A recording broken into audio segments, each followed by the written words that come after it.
welcome to the 434th episode of the Random Podcast from Heck. My name is Tony, and this is the podcast about random things in the world of entertainment, which includes movies, TV shows, and comic books. Big shout out to Andrew Loken. He is a big supporter of the show. You can be a supporter by going to patreon.com/gmanfromheck. Any amount you can commit to will be awesome.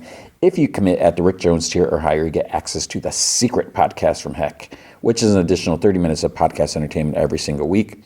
I sometimes do talk about random topics, off my mind topics. I do a lot of like comic book lookbacks.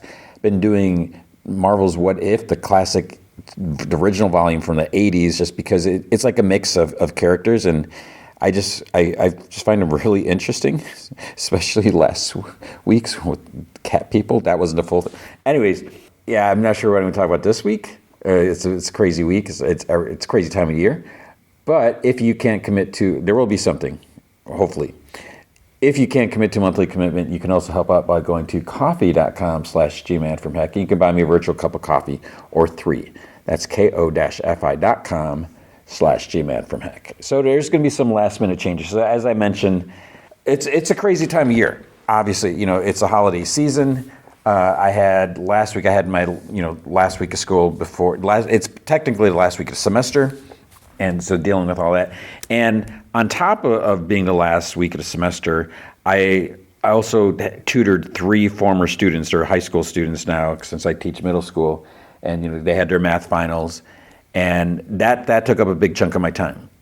Where normally I would be watching some shows or getting ready and stuff like that, but I obviously have to do that because I do still care about former students and everything, and especially these students that are thriving.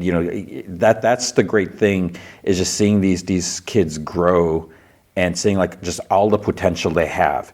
There's just some kids that despite all the difficulties of middle school with everything that's going on, just trying to find who you are and just adapting and everything like that. When you just see that potential there, and that's the main thing that drives me as a teacher, is just seeing that, you put up with so much other stuff, and you don't always get a lot of thanks or appreciation. Usually at the holidays you get a lot of gifts. I will say I did not get a lot this year, but and even with, it's not so much about the gifts. There's some of my favorite things are just like cards that the kids write. It's really touching, but. Maybe it's just a busy time for everyone. I don't know. So I had had tutoring, had all that to deal with, report cards, for the end of the semester, and so I'm like, where did my time go this week? Seeing Avatar. So Avatar, Fire and Ash, 3-hour and 15-minute movie. That's a big chunk of the day. Where normally on like Thursdays when I go to movies, I watch Fionna and Cake, so I just got so behind. So what we are going to have this week, Avatar, Fire and Ash, and I will say, I liked it more than I thought I would, because I was very hesitant about that. We got Stranger Things, the last episode of the first part, but this week the last batch of episodes will drop, so I will be behind, obviously, but I'm hoping next week episode, we can start with, the first one of the second batch. We got Fionna and Cake. Man, that's just crazy.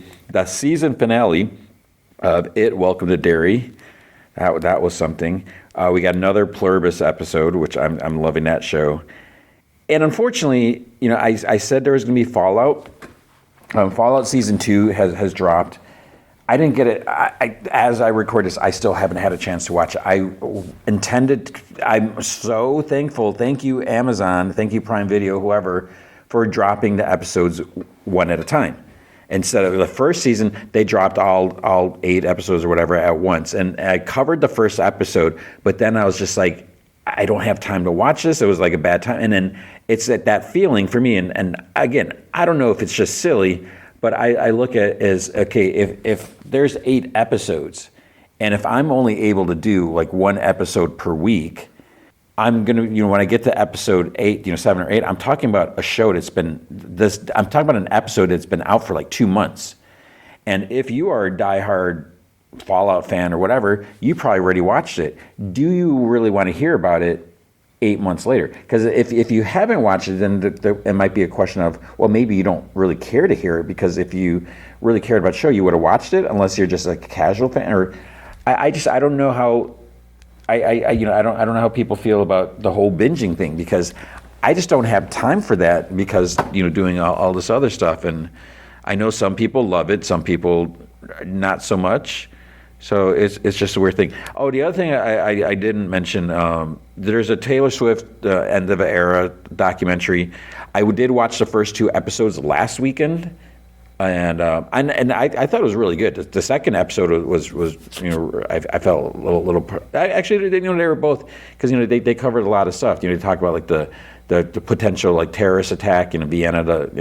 That's just crazy that people don't always think about it. When that happened in Amsterdam, was it Amsterdam, Vienna?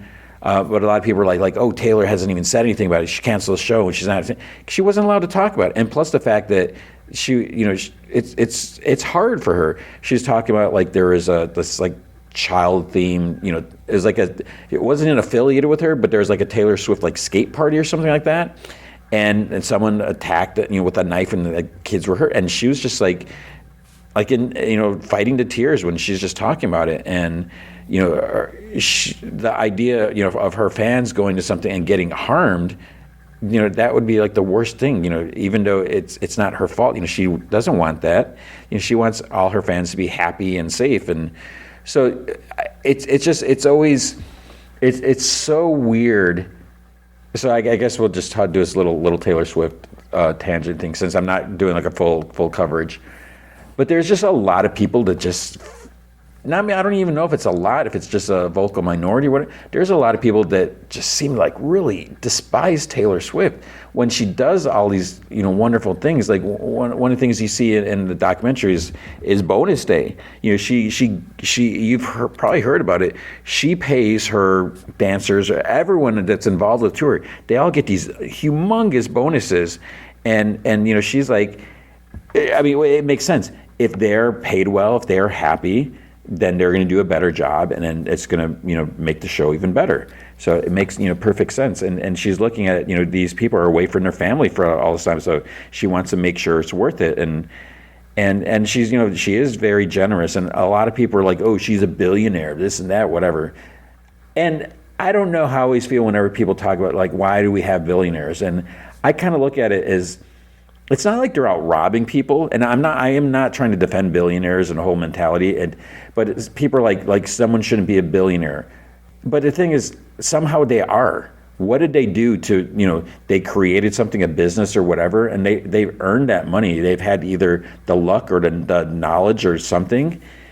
And just because like. It's just weird when people are like, oh, you have all this money, so you should be donating all this money. Yeah, but at the same time, you have money. How much do you donate? You're not going to be donating at the same level. You're not going to be donating millions of dollars like Taylor Swift does. But it's a weird thing. I wish I was, I don't know if I'd want to be a billionaire, but I wish I had more money. But, doesn't everyone? I don't know. It's just a weird thing. But the documentary is really cool. So the first 4 episodes are out now, and I believe on the 23rd they moved it up a couple days. The final 2 episodes, so it's 6 episodes total. You'll be able to watch all those. So it's worth checking out just to see like everything that goes into it. Yeah. So I guess we'll get started. Where else talk about comics and news? With comics, obviously I did not read everything. And it's been busy, so I think I've read enough. So let's talk about some news first. The first thing, and I don't know how to really talk about this. Avengers Endgame, Avengers Doomsday trailers.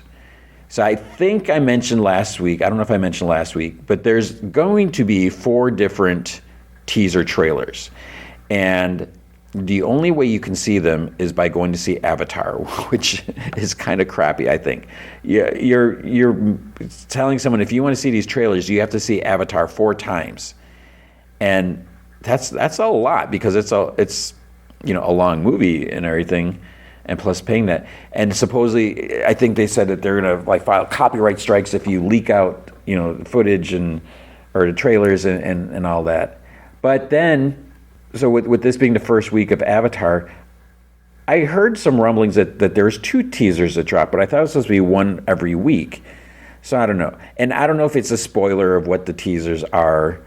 I think I'm going to talk about it. I don't think it's really spoiling. I won't say what it involves or what specifically happened. I mean, I could, but I don't know if I should. So the first one, it's not really a spoiler, but it's about Captain America, about Chris Evans, and I think it's been revealed, like new news headlines, Chris Evans back, and we've known it for a while, like who he's going to be. But so when I saw this, I had an inkling because I heard that there's going to be a Captain America teaser or whatever. So I kind of when you see you don't see him right away. So it's like I'm like, is that because I loved Chris Evans as Captain America, and Captain America was always like one of my favorite comic book characters. I mean, for a while, like he was like there's something about him and everything, and I think Chris Evans does a great job. And so I got a little emotional seeing that, and I was like, I'm so excited. Now the kind of funny thing, people are just so ridiculous, and there's like 2 instances where people are just they're kind of being hypocrites. They're contradicting themselves. Because one thing, apparently people are saying that this teaser, they're complaining that it's going to damage a beloved movie. With the way Endgame happened, like Captain America's story, they're saying that this is going to ruin it. Which one thing is just stupid to say that. I'm sorry, yes, it's stupid. Because for one thing, as we see him here, we don't know who this is.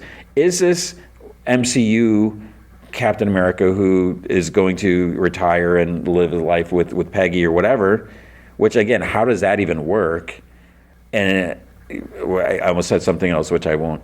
But the other thing is, it could be multiverse. It could be some other version, because we still don't know if we have Robert Downey Jr. back.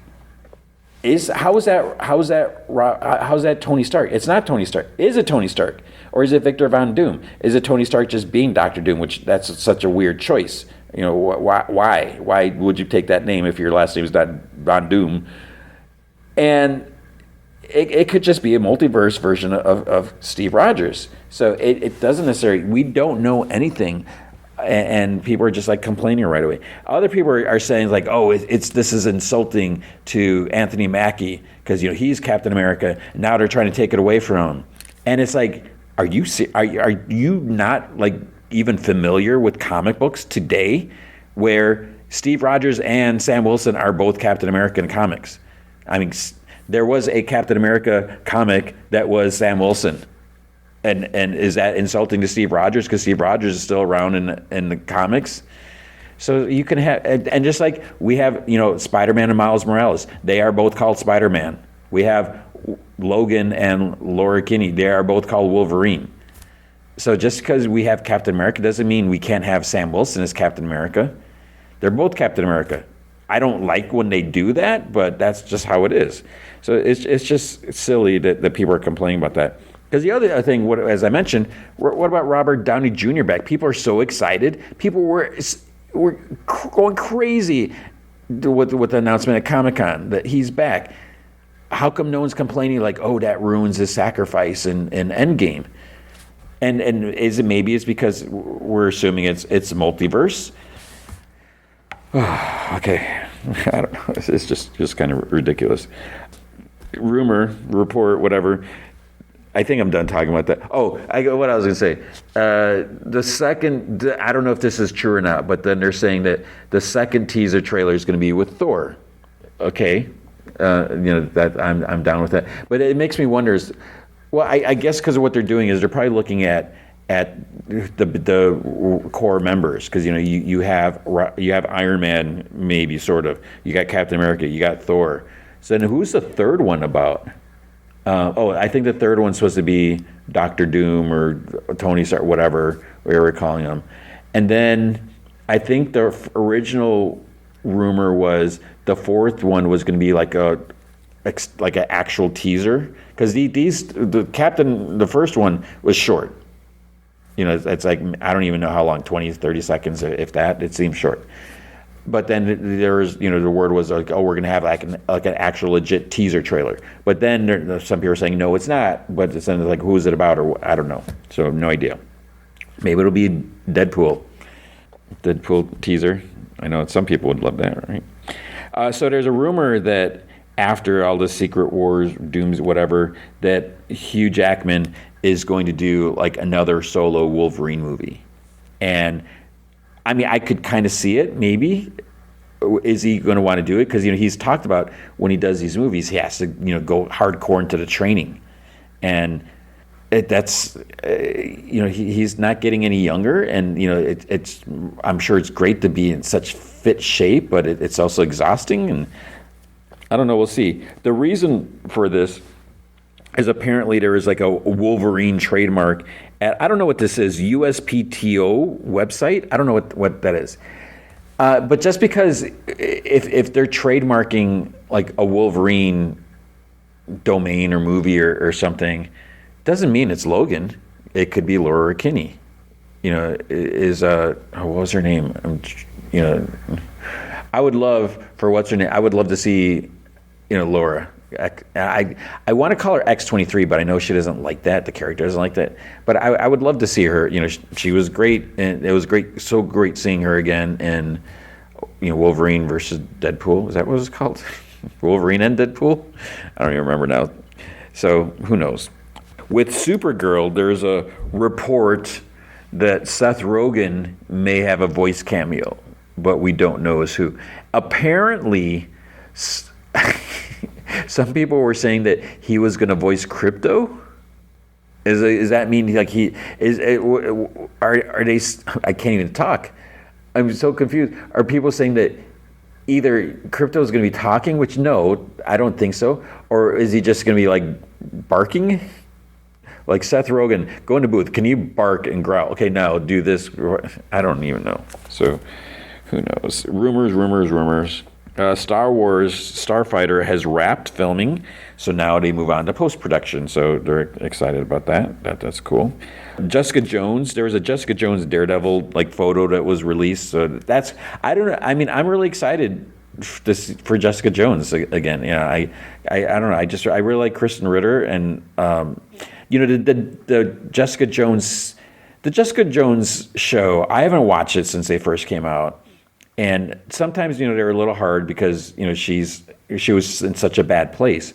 But I hopefully she's not in as bad of a place. But I think I'm happy that she's coming back. So that's cool. What about Tangled? I'm not going to go too heavy into this, but apparently the short list of actresses has been revealed for the live action Tangled. What I find interesting is how does this short list get released? Are they saying like, because it I don't know, it seems kind of insulting where they're like, yes, these are 4 or whatever people who may be Rapunzel, but 3 of them are not going to be good enough. They don't usually, I don't know if they often do that, because usually after people are like, yeah, I auditioned for this, I didn't get it. So I don't know how that came out. But the reason I'm not going specific is the names, I didn't really recognize any of them because I don't know anything. So I don't know. James Cameron. So we don't know what's happening with Avatar. Like, is there going to be an Avatar 4? And, one of the things he said, it depends on how it does in the box office. And I think it's a little underperforming compared to the second one. But he said, we won't know until like mid-January to see how it does. So, maybe the Avengers team, hopefully those will help. I don't know. But one of the things that he said, and some people are getting a little concerned, where he's thinking like possibly pulling back a little bit. And, I think from what I remember what he said, that he has stories to tell. He has other stories to tell, and he has other stories to tell within like the Avatar world. But I think what that means is he doesn't just want to do Avatar movies. Because, if you think about how long these take, I would say flying to the other planets and going on location and everything. But there's a lot to deal with. And I don't know exactly, because I think part of what it could mean is like giving or like sharing some of the responsibility, because as a director, yeah, you're involved with all the filming and everything like that, but then when they do, they have to do all the CG stuff. Is he sitting there all the time, like, okay, let me see this, let me see this. Oh no, let's just, and maybe you kind of find someone trustworthy, or whatever, to say, okay, you oversee some of the CG stuff. I'll come in still and check and approve and whatever. But the day to day, just have someone else like oversee that rather than have him just constant. Because I don't know how that normally works. I'm sure the director is still involved. I have no idea, because it's not like the director is just going to film and just like, okay, do all the CG magic. I'll come back. I'll see you in a couple of weeks, because they still want to have their say, because that could affect the tone of the movie, and there still needs to be. I mean, unless you have a really good team, but you want to make sure that things are going with your vision, because as a director, this is your thing. So even if someone else wrote the script, you're still making this happen. So we'll see about that. But so he has other stories to tell, like apparently like the Billie Eilish concert movie. Saw a trailer for that, and I'm not like a huge fan of Billie Eilish. I respect her. I know she's like immensely talented. Sometimes I feel like she's a little over the top sometimes, but she's made some like smart statement. That's interesting. One of the things she talked about, she's very outspoken about like the billionaires. She's like, why are you billionaires and stuff like that. But there's also what I saw recently. I don't know how factual this, so I don't even know if I should bring it up. But there was a time where she was like very anti-AI. And I'm as well. I think AI could be a bad thing. There may be some uses for certain thing, but I'm not a fan of it. How it just takes, uses stuff without permission or whatever, and how it is like such a major shortcut in a lot of ways. So she's like kind of spoke out against it, but then she's also used it. Like at one point, I think she shared a bunch of AI photos of her as a guy or something like that, and then there's something else she did as like a joke, and it's like you're kind of promoting using AI for or whatever this, and it's like you shouldn't be doing that if you feel strongly against it, because as a creator, I feel like I don't know. In my opinion, I don't think you should be encouraging people to use AI to do stuff like that, because there's a whole thing with like AI music. There's all these people talking about that, and then obviously with AI art, I haven't really had a chance to draw, because I used to draw. I would do like one picture like once a week. It would take me like a week. I would pick away at it. When I had free time, quote unquote free time. But there's a couple times where I would post, because when you use Procreate, which I love, is it records the process. So it will show, it records the whole thing, so you can see like when you erase, when you go back, when you do whatever, and so it's cool. It takes me a long time because I'm not a super awesome artist, but what I like about drawing digitally, it's so easy to zoom in. And it's I feel like it's more forgiving, versus on paper and pencil it's a little harder. And I gave up drawing on paper and pencil years back because I just got frustrated. And part of me, I wish I didn't. But when I post one of my drawings or my art or whatever you want to call it, and every once in a while someone's like, "Oh, that's AI," and I'm just like, "Screw you, man." It's like it took me a week to do this. You have the process; it's right there. That's the evidence. You can see me drawing and trying to correct or whatever.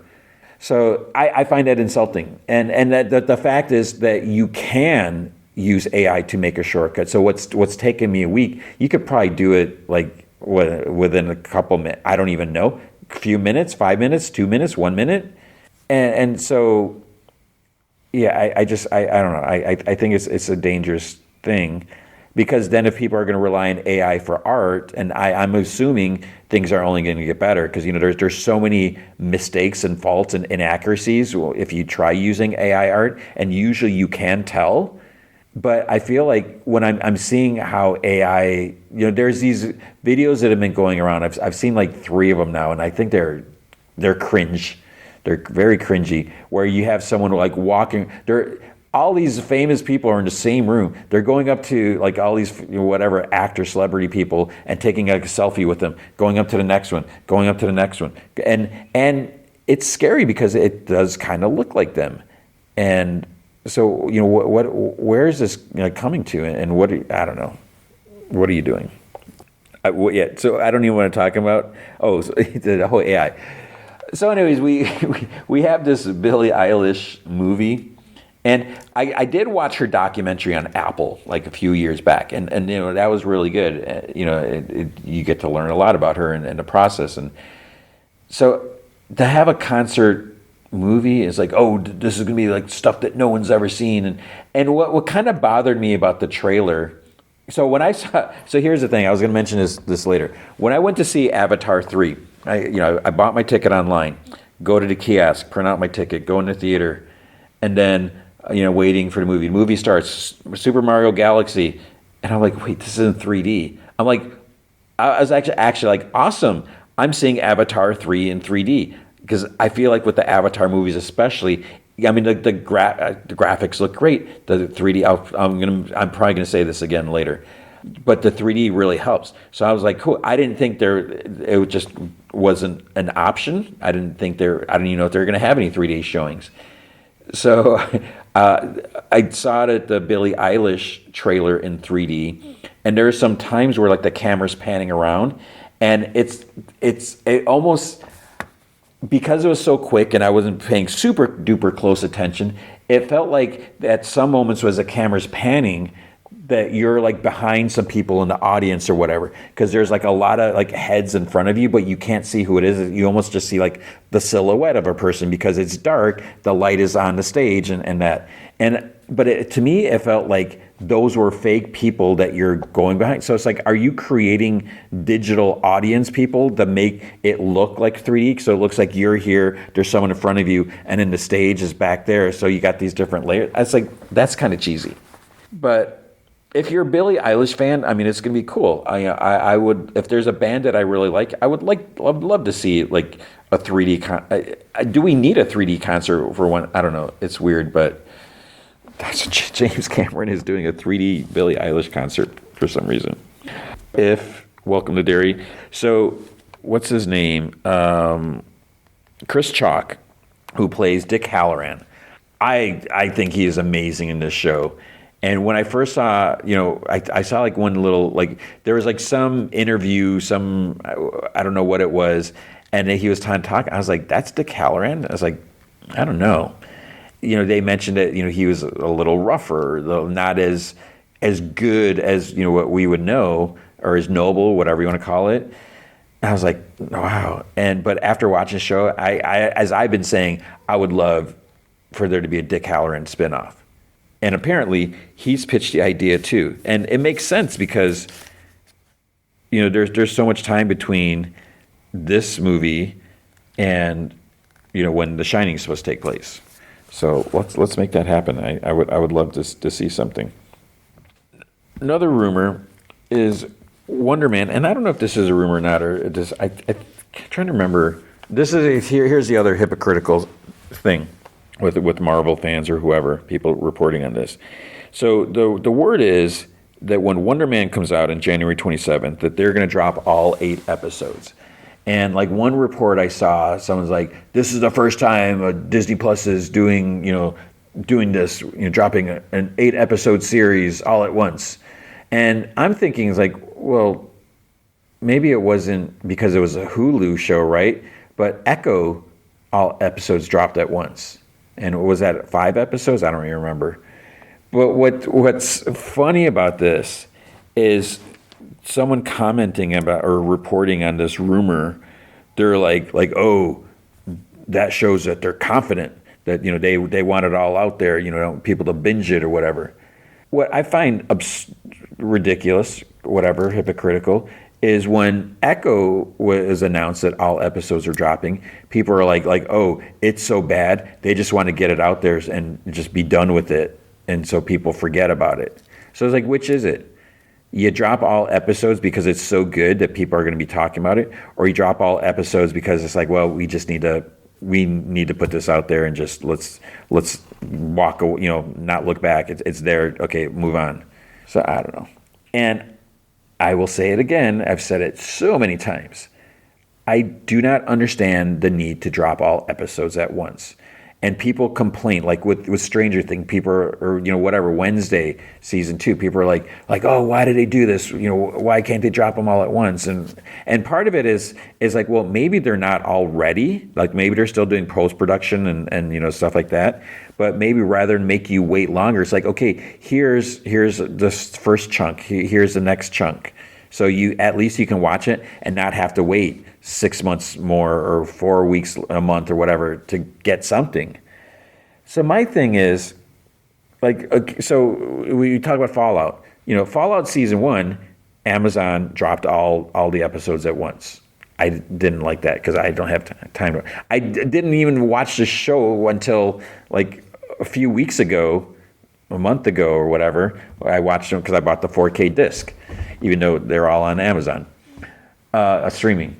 But this season 2 of Fallout, they're dropping them one per week, which I love. I'm so excited, which really makes me want to talk about the show. I don't know if I finished talking about that. I didn't. So the way I look at it is, if you are like a hardcore binger, you really want to binge, then you can wait until all the episodes drop. You can wait 8 weeks or whatever, and then watch all 8 episodes in one day if you have nothing else to do. Then people are like, well, we might get spoiled. Well, it's the same way, dude.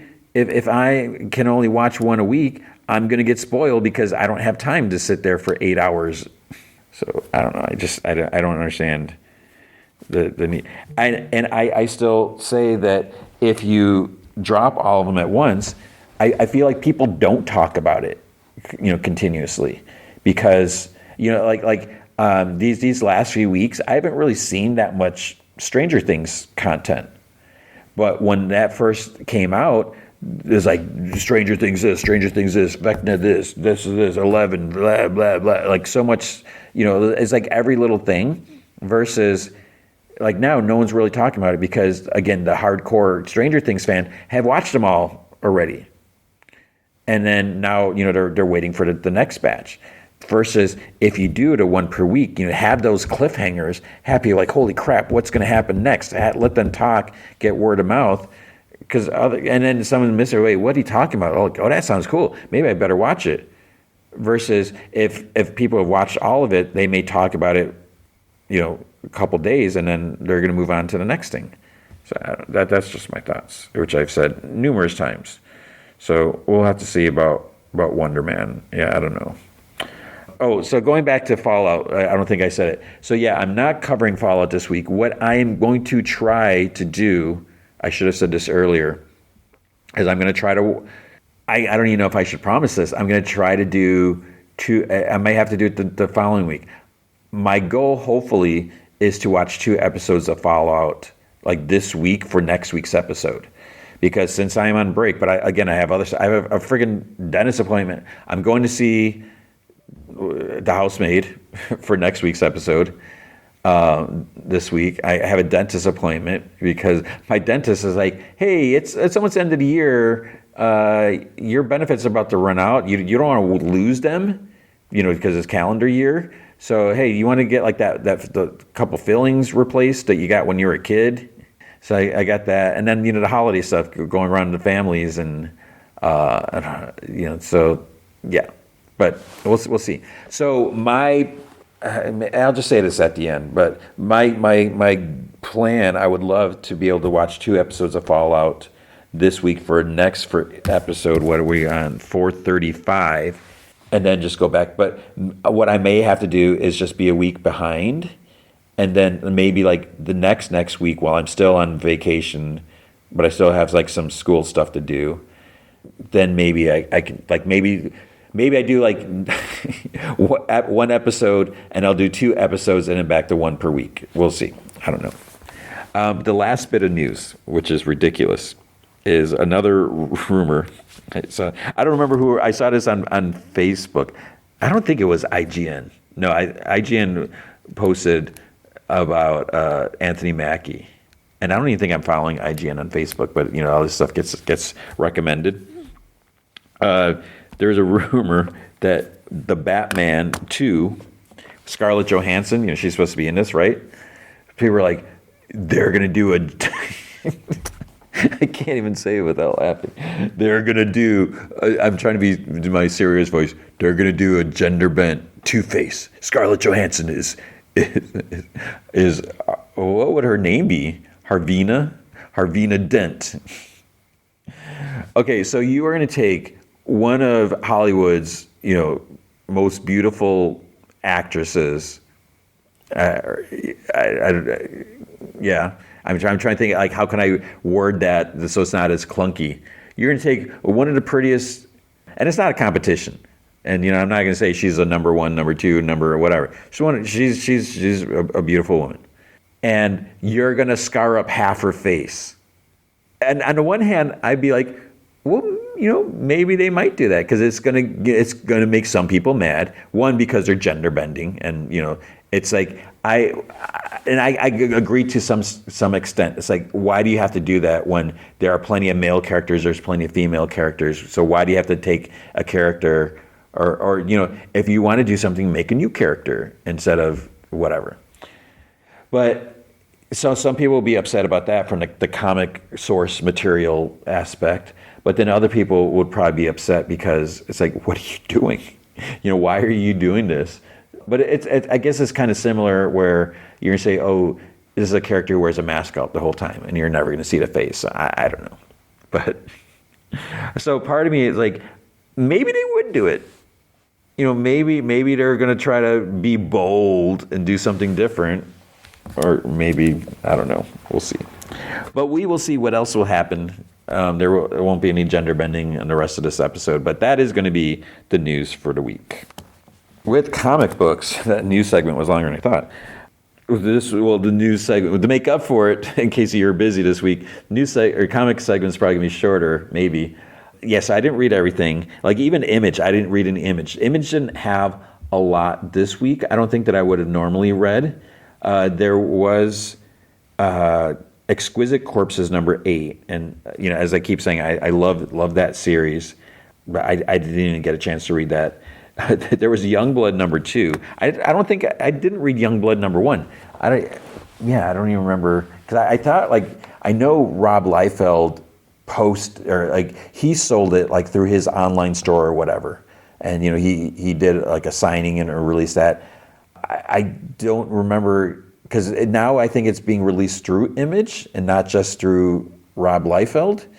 So I have no idea where they're at with this. And I am kind of curious, I'll admit that. Because like when the idea of Youngblood, because I kind of liked, I think his pitch, if I remember correctly, from back to the 90s, one of the things that was going to make it a little different is Rob Liefeld was saying, like, okay, these are heroes, but they're also kind of like celebrities. And that makes sense that, of course they would be. So you have to deal with that. But then things, then they're like, well, Chapel, what's he doing? He's a mercenary, he's a traitor, and what's going on? And so, yeah, I don't know. I have to see, can I get a digital copy? Since I read digitally, like, is Youngblood 1 available digitally? Because I'm not going to go to a comic store. I would like to go to a comic store, but it's not convenient. And so I don't know. So Youngblood number 2. If you're reading Youngblood, let me know. How is it? And then I think there is a G.I. Joe, the Joshua Williamson one. And I forget what, I haven't read it. I do definitely want to read that. I will read that, but I didn't get a chance to read that. I think there was also Racer X number 4 maybe came out. And I don't know if Space Ghost came out this week. I think Space Ghost might have come out. I might be a couple of issues behind on Space Ghost. I'm getting behind on everything.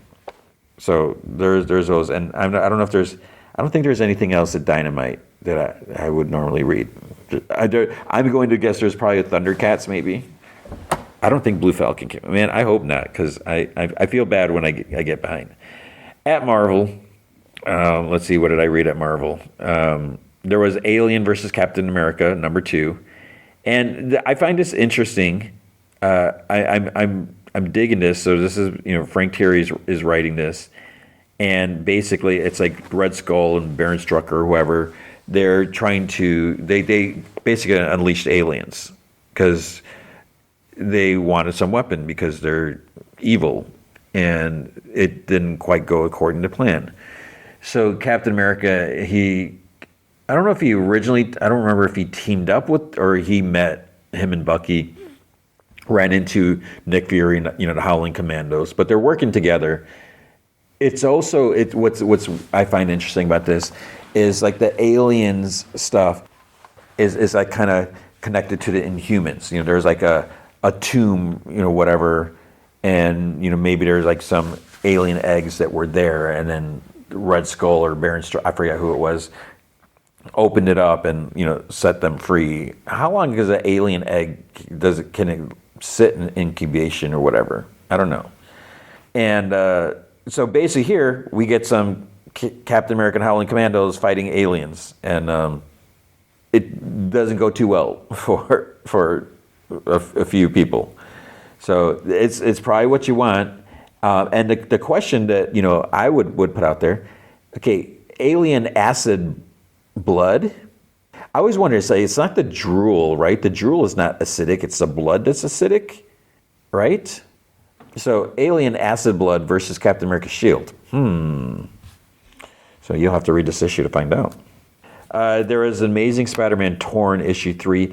I don't like this character so much. You see her on the cover. I mean, like it's okay, but it is I think I would say it's an interesting story, like how she came about. What I'm finding more interesting is this like look back into this era. This is kind of like a flashback era where Peter is still like in college. Gwen Stacy is alive. But what I'm finding interesting, I'm trying to think back to my Amazing Spider-Man history, because okay, so where we're at now, Peter and Mary Jane are like dating, and Harry is like trying to he's like him and Gwen are dating, but I didn't think it worked that way, because I thought Peter was with Gwen the whole time, and then when Gwen died, then that's when Mary Jane kind of like stepped up, like because she cared about him. Did they date before? I don't remember. Maybe Peter and I'm trying to I'm confused. So I find that this whole aspect interesting to see, because where we're at now, Peter and Gwen had dated, but now Peter is with Mary Jane, but obviously he still cares about Gwen, and that's like one of the things that comes out, because Peter is living with Harry, but Harry's not really there because he's still like at home and stuff like that. But Harry basically says it's like he kind of wants it gets a little graphic. Peter's like, you and Gwen haven't yet, what? And he's like, no, but he can't really bring Gwen to the apartment if Peter's there, because they dated before, and so it looks like Peter's gonna have to find a new place to live. So I don't know, but I don't know. It's just something about that part I find more interesting about this comic. We have Avengers, Twilight Court, Return to the Twilight Court. Man, 33 issues. It was an issue when like all this stuff started, this King, and I'm not completely loving it. I'm still reading it because I'm still curious, but I just feel like this has been going on for a while. And this Twilight Court or whatever, I don't love them. So, but we'll see where this is going to go. Battle World number 4. I am enjoying this, even though I'm not really a quarterback fan. Like I wouldn't even say it. I couldn't really tell you much about quarterback, but I'm interested in this. It's interesting that this is like, it's kind of like Secret Wars, but not Secret Wars. Because obviously quarterback is involved with this. So I'm enjoying it. Black Cat number 5. Black Cat gets arrested, and yeah, that's not good. What kind of bothers me a little bit, you've got the Adam Hughes cover, so Black Cat about to get her mugshot, whatever, and it's like, well, Adam Hughes did did Catwoman mugshot cover, so it's like, okay, here we go again. They're different characters, but yeah, it's interesting who helps Black Cat out. I'll say this, she gets bailed out of jail, and so that's kind of interesting, and I'm intrigued with this series. I find there's some, G. Willow Wilson. I really have a lot of respect for her as a writer. I dig her stuff, and I like some of the topics that she's bringing up. I mean, there's sort of like some like the social media aspect of being a hero and everything, and that's something I feel like isn't really addressed too much, and I think people kind of steer away from it because then it could potentially get too meta and come across as kind of corny, whatever. But I feel like she's doing a good job with it. There was like one of the Iron Man series kind of did that. I found that kind of interesting. They didn't delve too deeply into that, but I like what's happening here. So I'll say that. There was Black Panther Intergalactic #1, Intergalactic Planet. I was like, okay, fine, I'll look at this, I'll read it, and I'm not fully sure what's going on, and I'm still confused with, okay, T'Challa's out in space now, he's not on Earth, then who's running Wakanda, or because Shuri's here too, and M'Baku's here. It's like, I don't know what's going on. So I don't even know why I tried reading it. And then, I start reading it, then I end up like skimming and stuff. I don't know. Daredevil and Punisher. I'm surprisingly liking this. But it's Jimmy Palmiotti. I like his stuff. It's interesting because what I like about this is, this isn't Marvel Knights, because Marvel Knights has just like a different vibe to it. And this doesn't really feel like regular, 616 Marvel, but it's close. But it's obviously because I think like Daredevil and Foggy, they're still lawyers, so obviously they have a firm together. It seems like, so this is almost kind of like an out of continuity flashback, and I can appreciate that, surprisingly, because normally I'm against that or whatever, but I'm intrigued with the dynamic between the two, and because they operate so differently. So there's interesting stuff going on. We had Age of Revelation, Last Wolverine #3. I don't even know if you could pay me to read this. I'm sorry to say that, but I just these books, I have no idea what's going on in these books, and yes, it does kind of bother me, but it's like, I'm not going to read these because I don't have time, and I don't know if it's going to matter. So what am I missing? I don't know. See, there is Marvel Rivals Ignite. No idea what's going on there. We had We had Moon Knight Fist of Khonshu #15. So this is a conclusion of the was it the Wrecker, right? Yeah, the Wrecker's storyline. It was. There's some cool things here. It seems weird, the whole thing. Wrecker's like, you owe me one, but he did. Moon Knight, Mark, he did kind of owe him, but it's just kind of cheesy. And then Wrecker, he's being targeted by someone because he killed people, but says he was possessed, and there's all these ghosts. So there's some interesting things here. But I did enjoy this. But what's weird is this is the final issue. And what's there's going to be in February, so we're in December, so it means no Moon Knight comic in January, but in February 2026 we're going to have Mark Spector Moon Knight #1. Like, oh my gosh, why do you have to constantly reboot this title? And I can see it. So it's still going to be written by Jed McKay. Great, awesome. I'm totally digging. I'm on board with him as a Moon Knight writer, because if you're going to make a Moon Knight comic, I want someone that can write it, that knows a character, that appreciates and respects the character, knows what to do.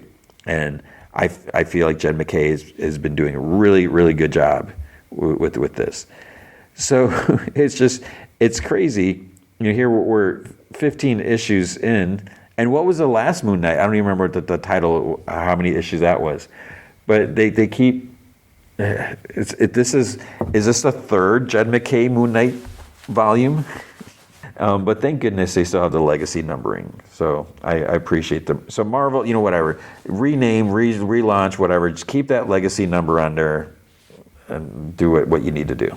All right, then we had Age of Revelation, Omega Kids, number 3. No idea. Planet She-Hulk, number 2. I'm curious with this. I don't love this so much, just because it's kind of like intergalactic-y stuff. But it's basically when all this stuff happened, this Imperial stuff, Hulk asked Jennifer if she would kind of like keep an eye on Scar while he was dealing with this other stuff, and chaos ensued.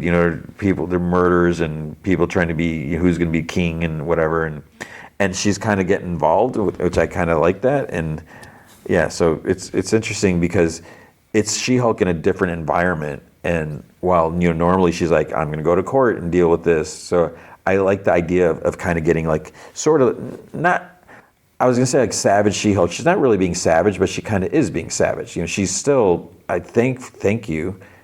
She still has her full intellect, but she's being a little more aggressive and a little, she's undercover. She's got a big, huge sword.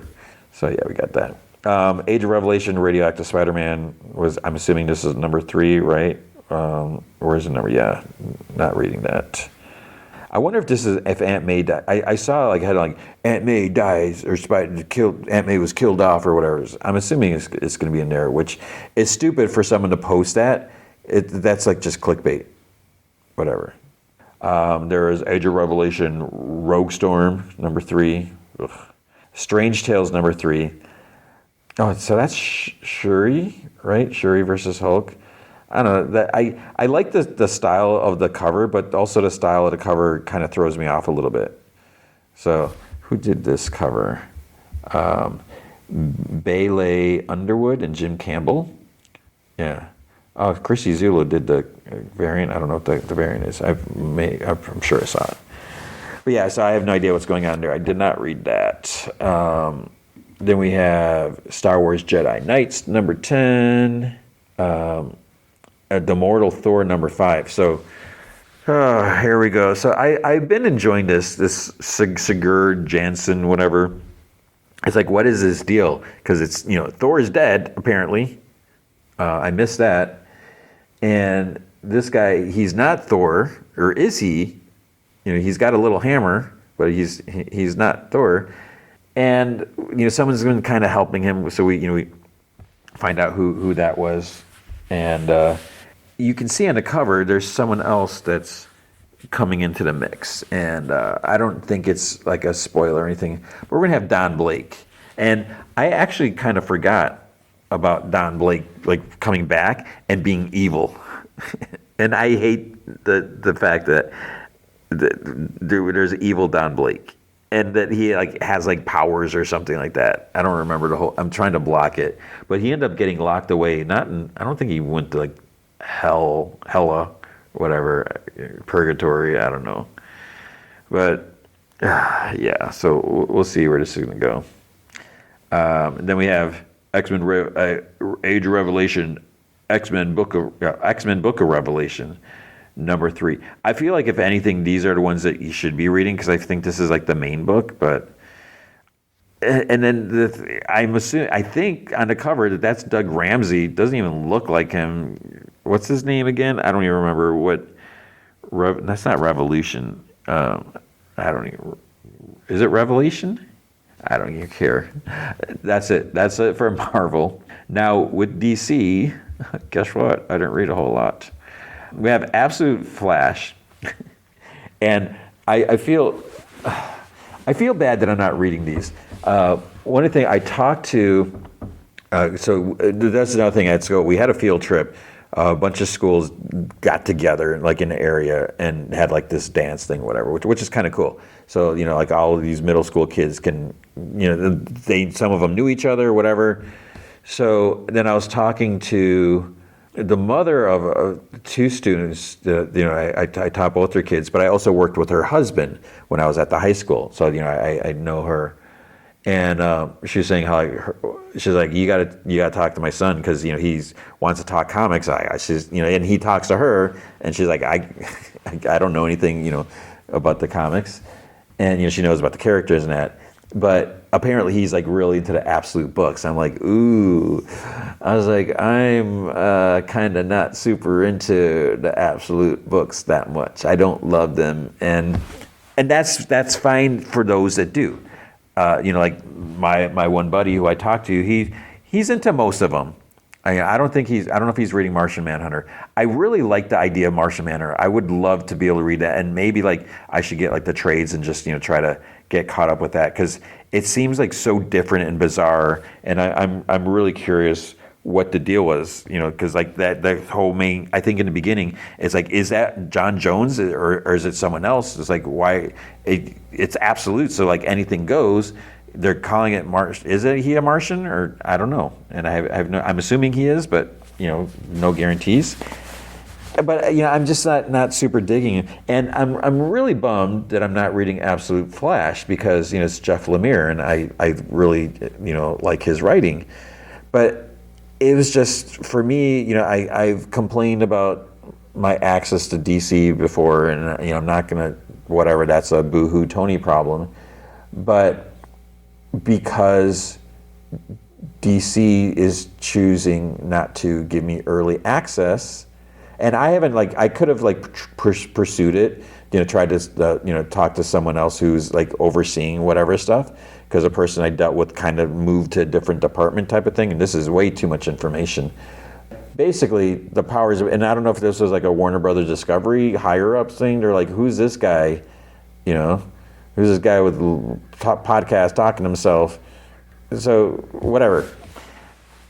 So I don't have time because I have the day job, which is I feel super important. Teaching these kids, shaping the future, all that stuff. But so I don't have time to read all the Marvel comics. Why do all the DC comics? Why do I focus so much on Marvel? Because Marvel gives me early access, and I can read. I have more time to get started, and I'm not just Wednesday, Thursday, whatever.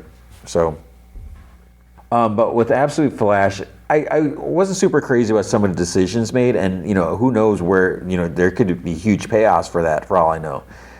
So this could be another thing, maybe someday I go back and try reading it, trying to get caught up. But we're at issue 10, so I don't know what's going on there. We had Wonder Woman 28. Oh, it's still Mouse Man stuff. I think that maybe this is the last one. How long was if I feel like it's been 15, a 10-part Mouse Man story arc. It's gone on way too long, and then just the weird thing I feel is, so basically Mouse Man took over this nation, this little whatever country, and Wonder Woman's like, we got to go do something, and the UN's like, no, you will not do that. You can't do that. And Batman and Superman are like, yeah, Diana, we can't do that. They said no, and she's like, well, I'm going to do it anyways. And then after this, they're like, well, you still have to answer for you can't just do it. And it's like, I don't know if Batman would be all high and mighty like that, because Batman, he does what he wants to do. He doesn't care about the rules. How many times is he sneaking into a crime scene investigation when he's potentially tampering with evidence before the police get there because he feels he can do a better job. So he's taking matters into his own hand, and then he's going to lecture Wonder Woman because she wants to do the right thing and save a country of people who are being oppressed or controlled. So I don't know. And then the fact that she's walking around with her baby on her back, it's like, okay, that's kind of dangerous. You don't have eyes in the back of your head. So I don't know. But it almost feels like, yes, Wonder Woman has a baby. Okay, so we're just going to throw the baby on her back. So just to remind you that, yeah, we gave her a baby. Oh, I should have read this. Harley Quinn versus Zatanna. I did not read this. Should I spoil it? I think I saw I didn't click on it, but I think I saw a headline, an article that, spoiler, I think Harley Quinn gets killed. This is part of the, what is this called? What are they called? The fighting stuff. It's not all in. It's a KO, DC KO. That's it. Is it on the cover? I don't even see it. I'm looking at thumbnail. There is at the very top by the logo. So yeah, I should read this. I didn't read that, but apparently, yeah, maybe. I don't know. I could be wrong. Because there's also Cyborg versus Swamp Thing. I have no idea who wins this. I don't know who would win this. And now I'm looking at this, and this is part of the fun of this, because it's like, you base it off who you would know. Because going back to Harley Quinn and Zatanna, I feel, without having read the issue and without really knowing anything, of course Harley Quinn will kind of do whatever it needs to do. She will fight dirty if she has to, and I feel like she could be very underestimated as like, oh, she doesn't have superpowers, she can't do what, but I feel like she can move around. And what I would think, hopefully, what I would like to see happen is that she would try to use her brain. The fact that she was a psychiatrist, try to get inside her opponent's mind to see how can she use whatever to her advantage. And going up against Zatanna, I don't know if that would necessarily help her in any way. Could she psychoanalyze her on the spot? Does she know enough about her before this fight? Is there anything that she can use? So Harley's got all that going for her, but then Zatanna, she's got the whole magic thing, and what are the limits with what she can do there? It feels like Zatanna has an upper hand here, even though I wouldn't say that Harley's completely helpless. So yeah, but with Swamp Thing versus Cyborg, my first instinct was, well, Swamp Thing's like connected to he's like a higher level whatever being, but then on the other hand, it's like, well, what if Cyborg just makes a big giant cannon and burns them? I don't know. I'm really curious. Yeah, well, I don't know. There was World's Finest. I don't remember what number this was. I started reading this, and I'm like, so here's my thing. We got it, like I don't even remember what the character's called, but I feel like recently we had like a Superman Batman merging character, and it's a cool design. I know there was like an action figure made out of it, and I think this is something that we had long ago, so it's not like it was just created. Maybe it's a different version. I forget what the character, what they call him when he's combined like that. But basically, and I don't know what's going on in the story, because I was like, okay, I'll check this out, because I covered maybe what's happening here. But this is like a part 2, and I'm pretty sure I didn't read the last one. So when I saw that part 2, I'm like, oh man, I shouldn't have got this issue. I shouldn't have looked at it. But basically, for some reason, I don't know why, they're like, well, maybe we need to merge. I think they're fighting someone who's, I don't know if it's like a Joker or something, amalgamam or whatever. But then they go to Hal Jordan. They're like, well, a few months ago, whatever, this happened. So basically, they're like, Hal Jordan, can you use your ring to merge us? And I'm like, record needle, or whatever, record needle scratch. I'm like, wait a minute. How the heck does a Green Lantern ring or Hal Jordan or both, how do they merge two people? Two power sets or whatever. Maybe it's two people. How does a Green Lantern ring do that? That's not what a Green Lantern ring does. Green Lantern makes energy constructs based off of your willpower. How does getting blasted by Green Lantern energy merge two people? I don't understand. And I'm like, what is going on? But I was like, well, maybe he can do it. I mean, this is Mark Waid writing. Mark Waid is a comic book genius, I would say. He is an encyclopedia of comics. He's written so many things. He's there's so many details that he has touched on or created or helped or whatever. I want to give him the benefit of doubt. It's like, well, okay, I think it's kind of crazy, ridiculous. I don't think Hal Jordan's ring, I don't think a Green Lantern ring can do this. But then I'm like, well, if Mark Wade is doing it, then maybe it's possible. Maybe, but why would it be? I don't know. So I don't know. You tell me. I mean, Mark Wade knows even a million times more than I know. Even, I've been reading comics my whole life. He's probably been writing comics like his whole life or whatever. I just, I'm gonna say I'm a dum-dum. I'm a knucklehead when it comes to this thing. I don't know how it's possible, but it must be, right? I don't know if it's like a Silver Age thing, or maybe in a Silver Age thing anything could happen. I don't know. We had Superman Unlimited, number 8. I didn't read this. I don't even know what this is about. But we have Guy Gardner and Superman. Okay. There is a Superman, the Kryptonite Spectrum. I haven't been reading that. I'm curious about that. So maybe I should go back and read that. And that was it I read. There's Batman the Second Night. I have no idea. Is Dan Jurgens writing that? Wait, what's going on? What is this about? $6.99. Mike Perkins?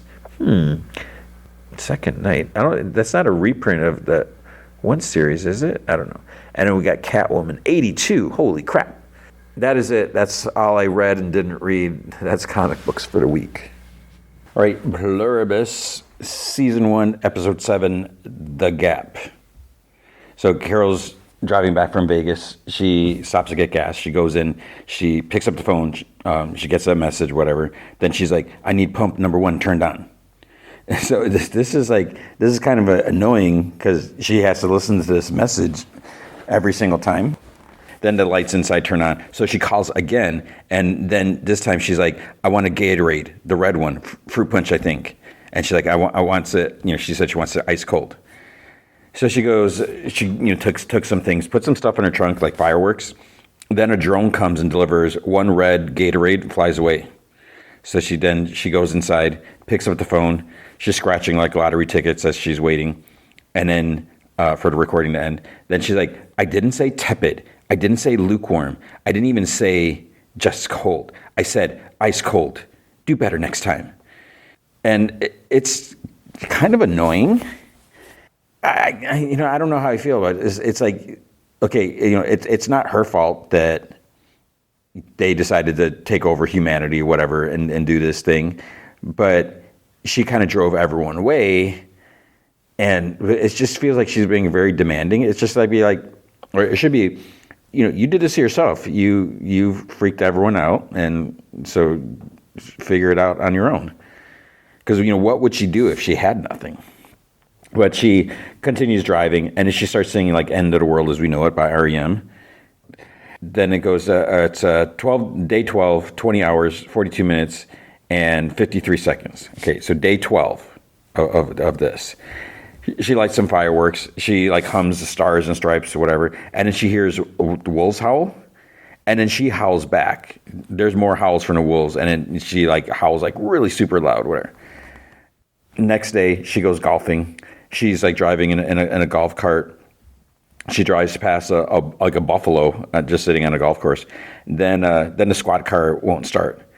She's not home yet. The squad car won't start. She sees some fancy cars parked at the country club. So she gets in a Rolls Royce, and it's marked just married. So there's more driving. Then she stops at a hotel, hot springs place, whatever, a spa thing. Lots of singing. She goes into this art museum, and then it cuts to her being at home, and she had a print of this one painting, and so she replaces it with the original. So she basically goes and so it's okay, you're trying to get humanity back. You want to turn everyone back, but you stole this. Are you going to put the painting back if everyone reverts back? She looks in her fridge, and then she picks up her phone. She's like, I want to dine out tonight, someplace special. I know you remember where Helen and I had our anniversary. So there. And for the food, then it cuts to her pulling up to the place. She got super dressed up, kind of like a ball gown. There's this table with the food dome things. And she lifts the first one. I think it's French toast. And then she's like, Martha's Vineyard, 1999. Who would remember that? I was like, 1999? I don't even, I couldn't tell you Well, I was gonna say I couldn't tell you what. I probably had the same thing. Probably had an omelet and hash browns, and probably some toast. Maybe it's like there's not many options that I would get, but I wouldn't get like French toast or pancakes. So I don't care for that. All right, and then the second one. She's like Helen's birthday, 2008, and then third she's like.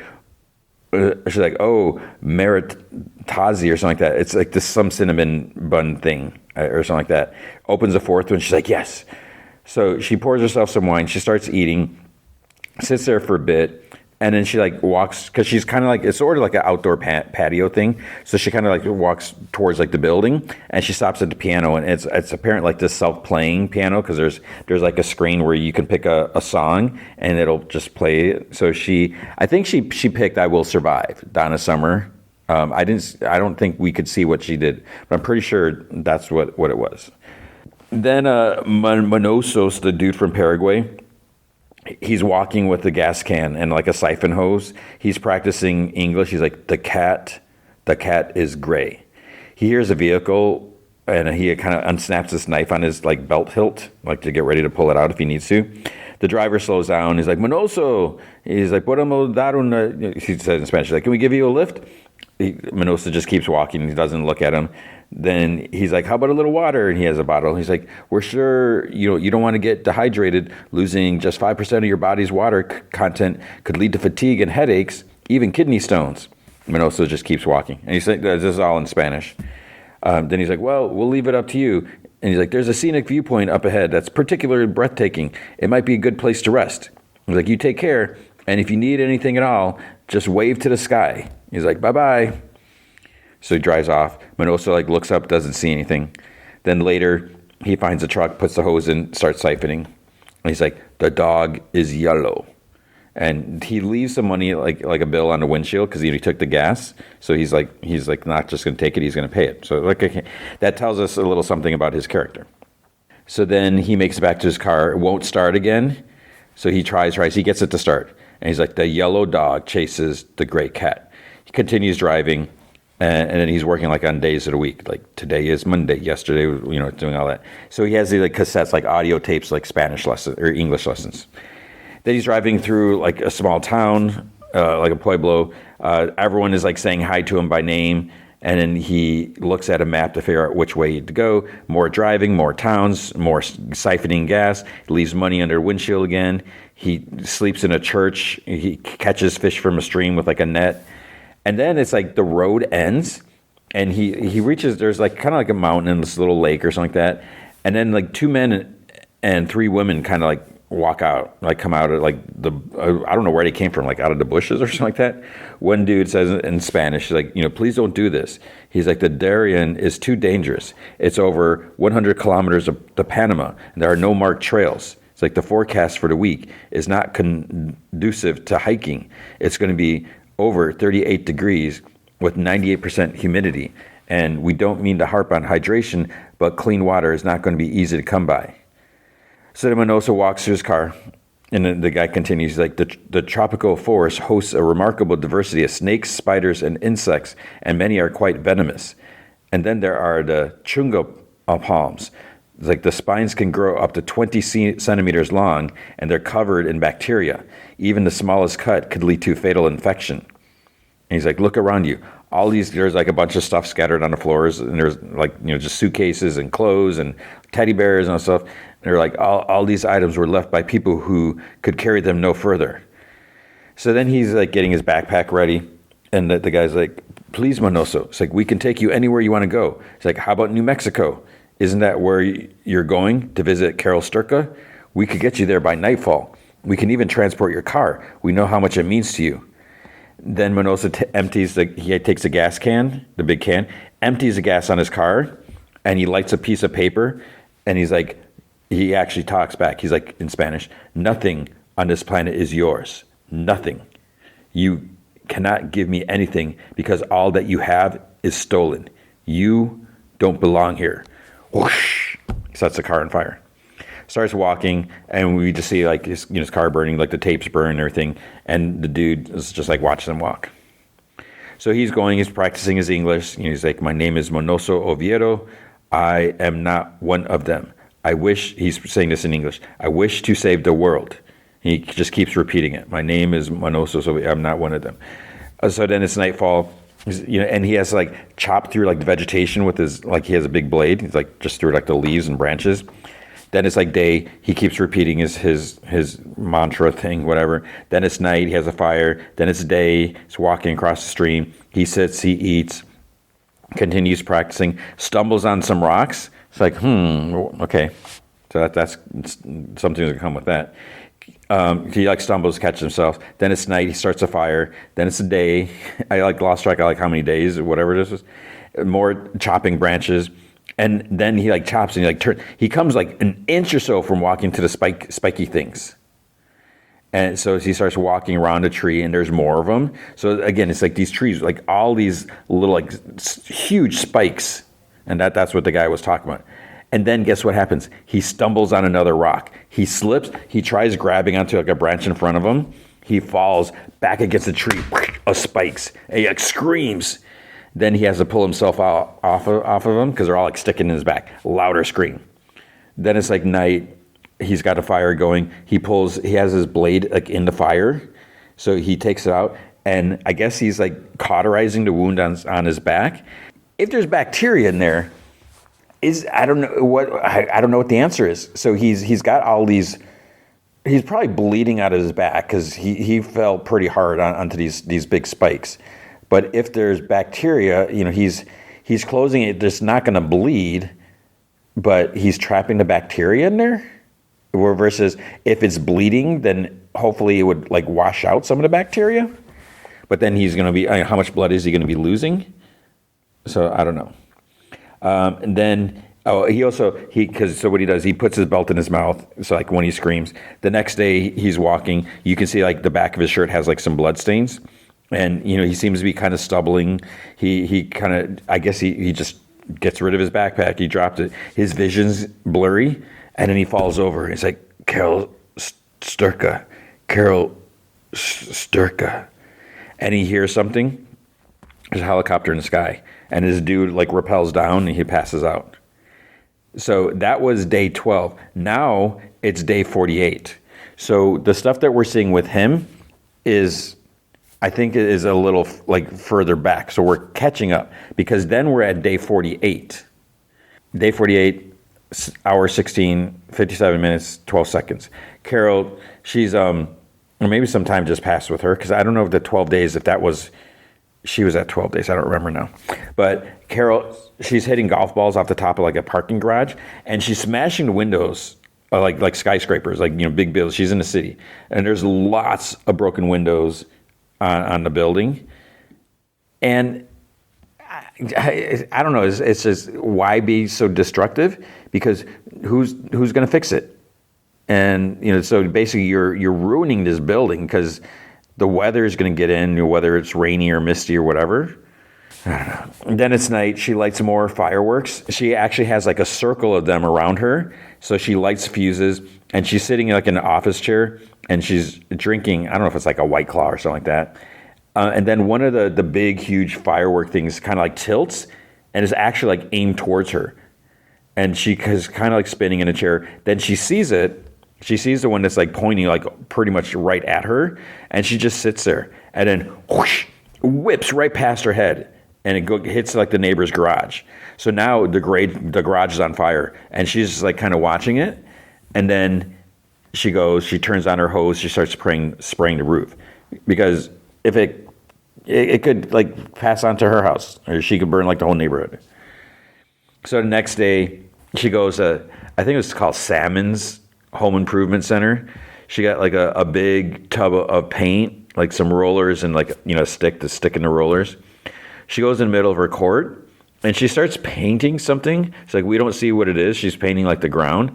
And then she goes inside and she stares at the painting that she took. And then she hears something. She goes to the door. Zosha drove up to the house. So Zosha is back. She walks like to the garage, whatever. Zosha stares at her. They're like in the driveway now. So she's Carol starts walking down the driveway, and she kind of like stumbles into Zoja's arm, and she like hugs her tightly, and she starts sobbing. And then we see what she wrote on the court, on the ground. She wrote, "Come back." And that's the end of the episode. So, I mean, it seems like it was kind of a fast episode, but there wasn't a whole lot that happened, but it was, she's clearly bored out of her mind. And she probably figured that, well, even though Zoja is, when she talks to Zoja, it doesn't matter if it's Zoja or someone else. She's talking to all of them. But she's kind of made this connection with Zoja, even though it's not, it's not Zoja anymore. It's her body. And she's just completely bored out of her mind. So she asked them, to come back. And I guess they did. But then with Monosos, so he's obviously going to get taken, picked up by the helicopter. I don't know what's going to happen. He's going to need antibiotics and all that stuff, but they'll probably take him somewhere, so he'll get closer. Yeah, I don't know why he's being so stubborn about it, and it's like that's crazy to go on this impossible hike when he seems so determined. He just figured he could do it, because he's practicing his English. So obviously he wants to get to Carol Sturka. That was the last thing he said as he passed out. So it's kind of crazy. So yeah, that was episode 7. So we're almost at the end of the season. Okay, then Welcome to Derry. So this is the season finale. And what's crazy, I don't think I mentioned this, but they're actually releasing the season on 4K, a steelbook. I think it's not out till May, but the pre-orders went up. When was it? Like, it might have been, I don't know if it was Sunday night, I think it was, like the wee hours of whatever, Sunday, Monday. So that's crazy. So of course, I pre-ordered it, and it's like sold out already at like Amazon and Grove. It'll get restocked, and there will be more, but these days you never know. Sometimes steelbooks can be really hard to get, and the unfortunate problem is there's a lot of flippers, a lot of scalpers. They're snatching them up so then they can try to sell them, because steelbooks is kind of like the hot commodity now. And, a lot of people are like new to collecting. And again, yes, it's streaming. That's the kind of crazy thing is the season just ended and right away, boom, they're releasing it on disc. And you would think that they would want to keep it streaming so people keep watching. It's like, oh, I haven't watched it yet. I gotta, get my subscription or whatever. But at least with this, they're making, I don't know how many were in these pre-orders. As last time I checked, Walmart was still selling them at a higher price. They still had pre-orders. So that's probably why they still had some, because it was more expensive. But there'll probably be more. If you're like, oh man, I would like to get that, you probably still can. You just got to be on your toes with some of this stuff. And it's crazy. And in case I haven't talked about it enough, why am I buying it when I could just watch it I could stream it on HBO Max? The reason is, well, there's 2 reasons. One, it's going to look better playing on a 4K player and a 4K TV. When you are streaming things in 4K, it is still compressed. It is not going to look that good. The average person, maybe they're like, I don't notice it. It looks good to me. That's good enough. That's fine. But it's not good enough for me. It is good. But so now I have that. The other thing is, I own it forever now. I will, or as soon as I get it, I will own it. So if it ever, what happened, like, where's Westworld? Wasn't Westworld pulled and something else? Or like, what was the Disney thing, Willow? So those shows pulled off of streaming. And I believe with Westworld, they license it to some, not Pluto TV or some other like thing. So yeah, you can still get it, but then you have to seek it out. And you never know. Sometimes there's like, oh no, this one thing happened in this one scene. This is kind of controversial. So we're going to drop this episode, or we're going to cut that part out. And you're not going to have the original. That happened on Mad Men. There's, I believe, last I checked, I don't know if they ever did something about it, but one entire episode was dropped. I understand why. Now it's just the storyline is kind of clunky. There's a whole episode missing. So that is why you want to get physical products. You want to keep supporting it, because that way you're not dependent on some streaming thing, and you got to figure, okay, how can I watch this? And the other thing is, what's going to be interesting is if this Netflix Warner Brothers things continues, Netflix isn't super keen on physical media. They've done a couple things, so we'll have to see. Okay, but with this episode, this is a season finale, and if all goes according to plan, and I still don't know how to do this, and I've mentioned this, there's supposed to be 3 seasons. The showrunners have like a 3-season arc, whatever, mapped out. Because before I was saying, Pennywise is at the end of his cycle. So it's like, what is the season 2? He's going to be sleeping, waiting for 20. They can't go 27 years because then we're in whatever 1980, whatever. So it's like, but then it's like, no, wait, he's not going to sleep just yet. He's still awake. So is he going to be awake for 2 more seasons? I mean, the season 2, for all we know, that could take place over like 2 days or something. So we'll have to see. But yeah, this shows. I love the show. So it starts off in town. People are just like suddenly like stop and stand in the streets. There's like this big cloud that's just like rolling in, this dark cloud, and it's going through the entire town. I would be like, I wouldn't just stand there. I'd be like, what the heck is that? What's in that smoke? I don't want to breathe that in. I'm not just going to stand here and let it happen. At the base, alarms are going off. So the cloud shows up on the radar. It's just like growing and growing. We see some leaves like shrivel and wither. People are now scattering in the streets. They're coughing. They're seeking shelters. And in one shop, there's this creepy lady like puts her hand on the glass, and she's got this big like Pennywise type smile. And it almost looks like, is that a red balloon like reflected outside? I think it was outside. The smoke starts rolling up to the school, and then there's like a hand kind of like kind of like walks up to the PA, and it has like a fancy sleeve. So it's like, I wonder who that could be. So according to the closed captions, it's Dunleavy, who is a principal. He's like, "Good afternoon, students. Classes have been canceled for the rest of the day. Upperclassmen are excused, but all other students, please report to the auditorium for an all-school assemblies." And we see like the patty cakes talking their pointless hate stuff, like, "Oh, look at that, blah, blah," whatever. And then they wonder where's all the teachers. And then the lights shut off, and then there's like a spotlight. So they're in the auditorium, but it's really like the gym and there's a stage there. So they're in the gym. There's a stage, there's like red curtains, and there's like a spotlight just shines on the curtains. So this dude comes out, tells them to settle down. So this is the principal. He's like, "We have a special treat today, designed to entertain and delight." He's like a little wobbly, and his head kind of bobs, and his toupee falls off. It just like falls, and he doesn't even react. "Please allow me to introduce," and his mouth is moving like up and down like he's a puppet.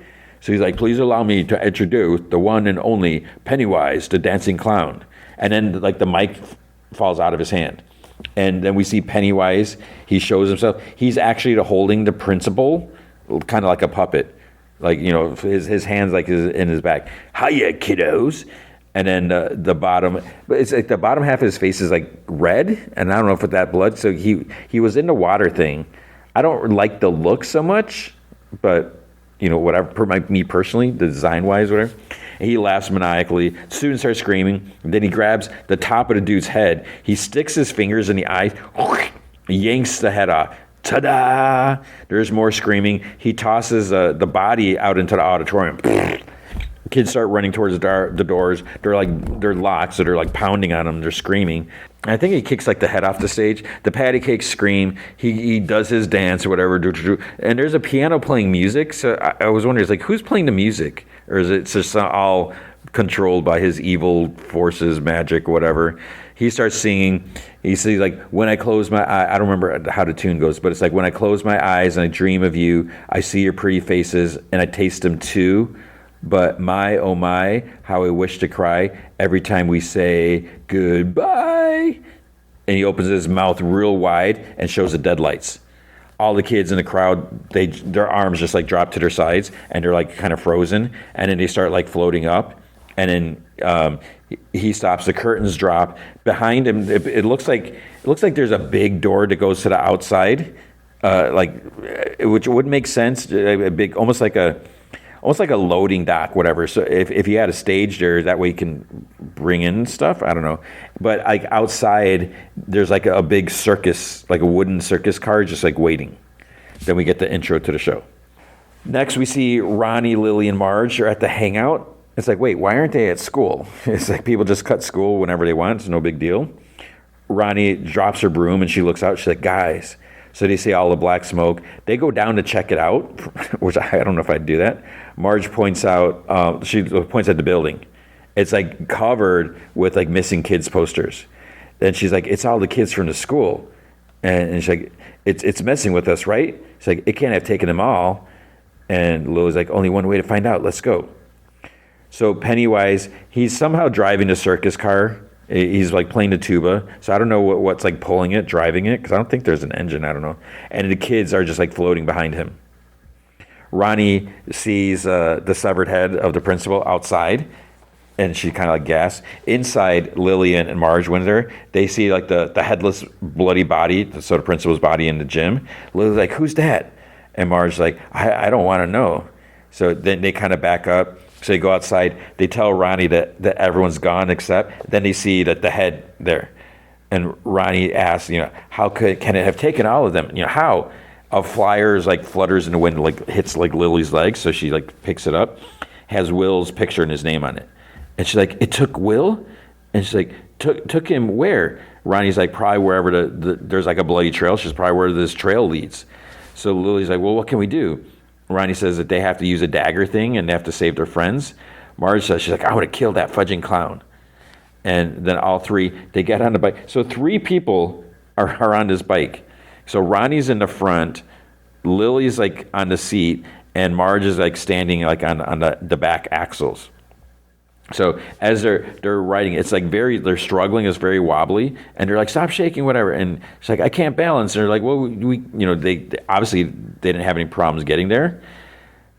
So they're trying to go, but then Marge sees like a milkman's body like sticking out of a door. It's like bloody. And then they look, his milk truck is like right next to it. They look at the body, look at the milk truck, look at the body, look at the milk truck. So Marge and Lily kind of run for it. And Ronnie's like, what are you doing? So Marge gets behind the wheel. Lily's like, you don't know how to drive? And Marge's like, well, neither do you. And to Ronnie, she's like, or you. And Ronnie's like, no, but you only got one eye. And she's like, it's fine. She's like, my uncle has a truck. And Lily's like, and he let you drive it? Marge's like, no, but I watched him. And then, tire screech. So Hanlon picks up the phone at his place, his house on the base. He tries to call Will. Will's at the regular house, but he's not answering. So he hangs up, he starts walking away, and the phone starts ringing again. He answers it, and he just hears static. He's like, Will? And it's just like static. And then Pennywise cackles, and there's like music playing. He's like, who is this? And he's like, what scares the man without fear?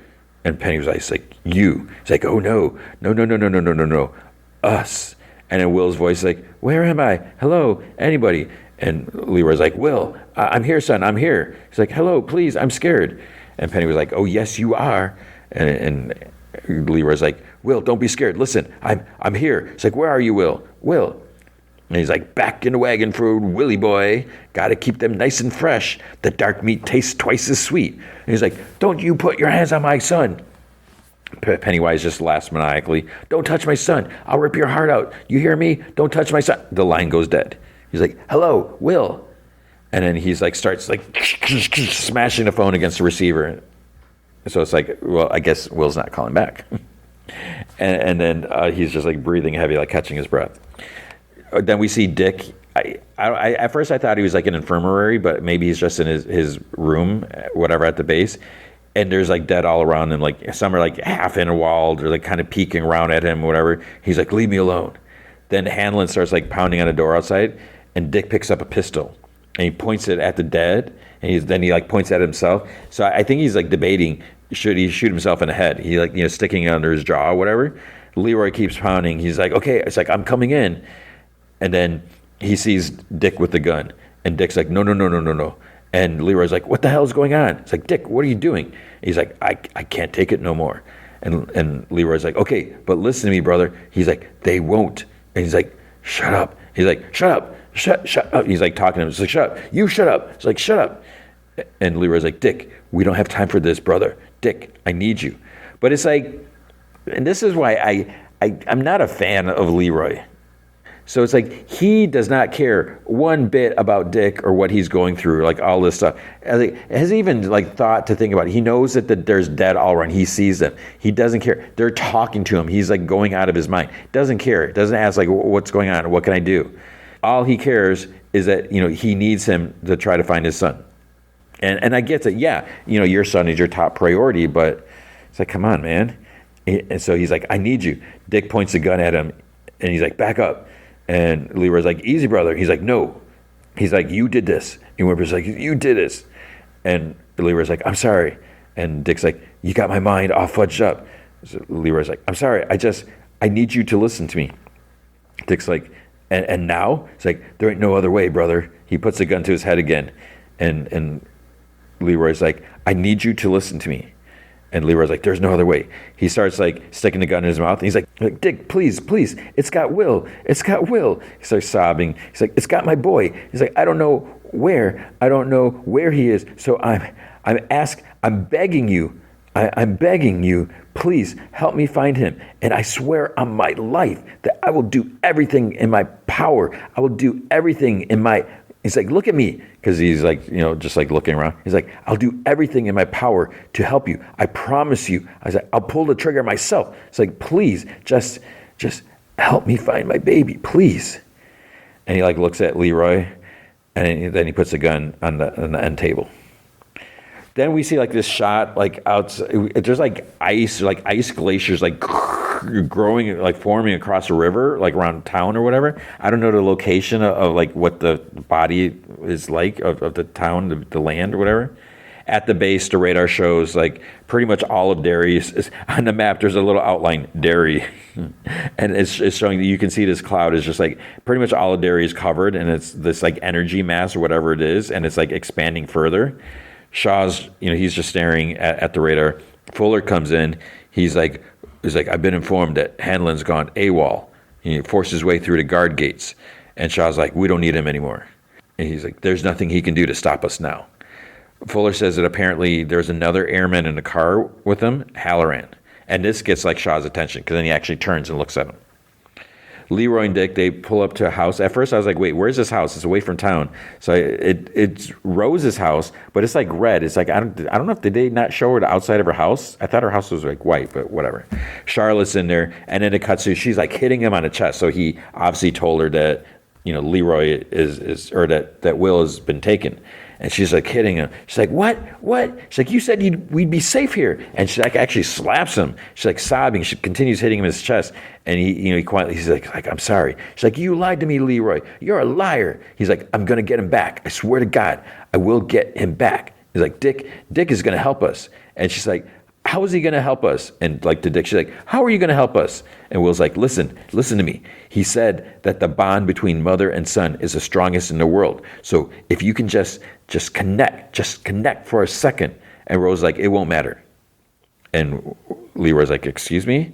She's like, even if he locates your son, you won't stand a chance against this creature. You do realize that.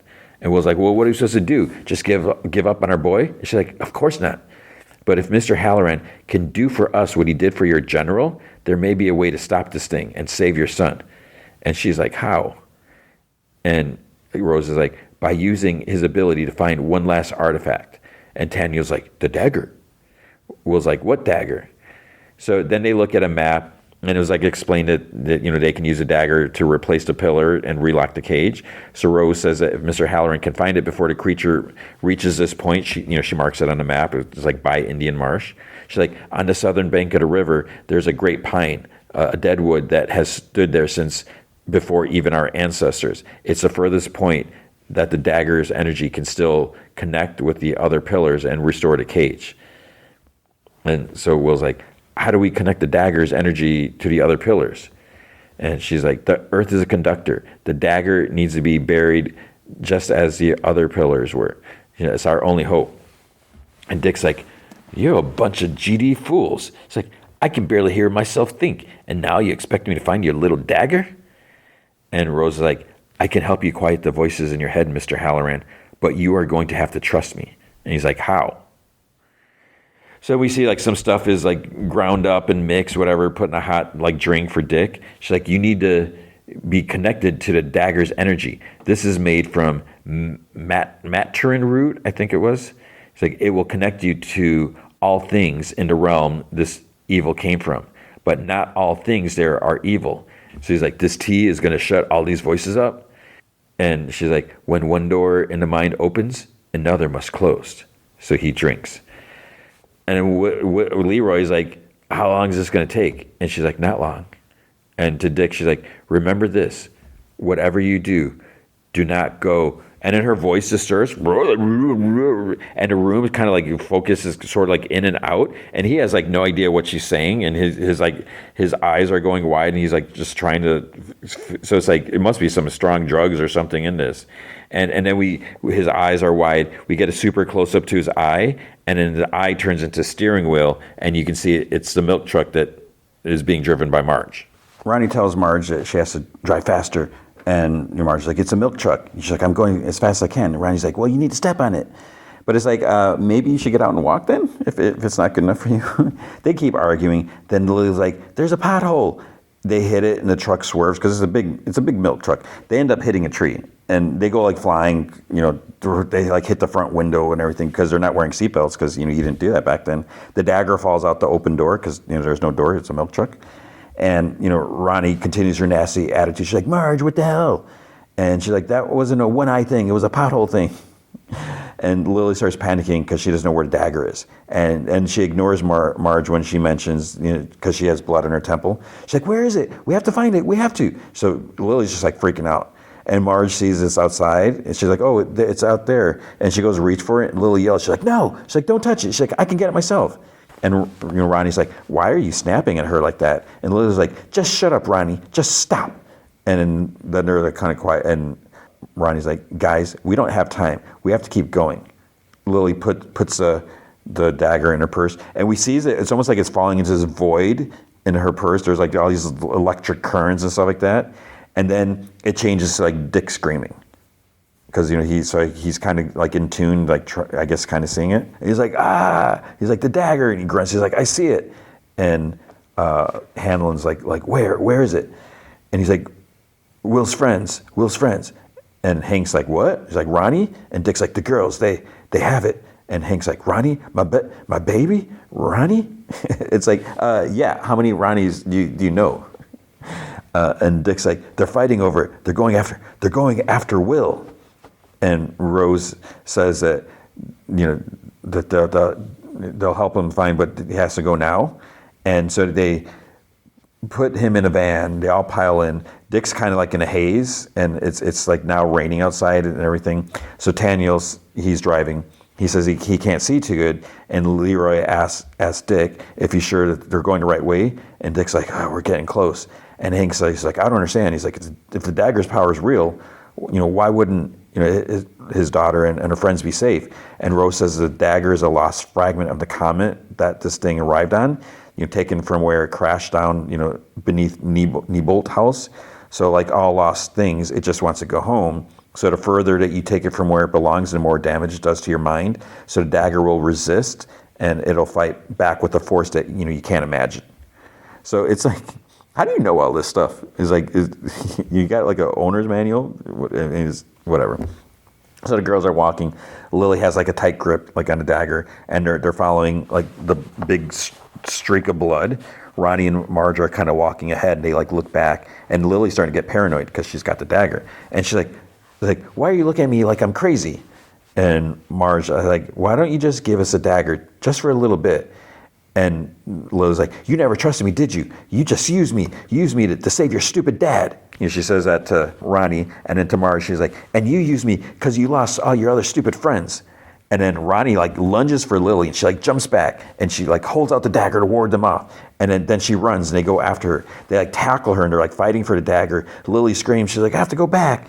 And she's like, I'm going to get us all killed. He's like, don't you get it? And she's like, Ronnie was right about me. And they ask her, like just stop. And Marge says, like, it's making you say and do things And Lily says, she's like, I'm going to drag you all under. And Ronnie's like, no, you're not. And she's like holding her from behind. Then she like kind of grabs her face. She's like, this is not you. Listen to me, okay? She's like, you're a GD lifeboat. And I mean, I'm glad that, because Ronnie's kind of been a little mean sometimes or whatever, because, it's all been about her dad, which of course, that's what her main priority. But I like that she's actually helping get through to Lily in here.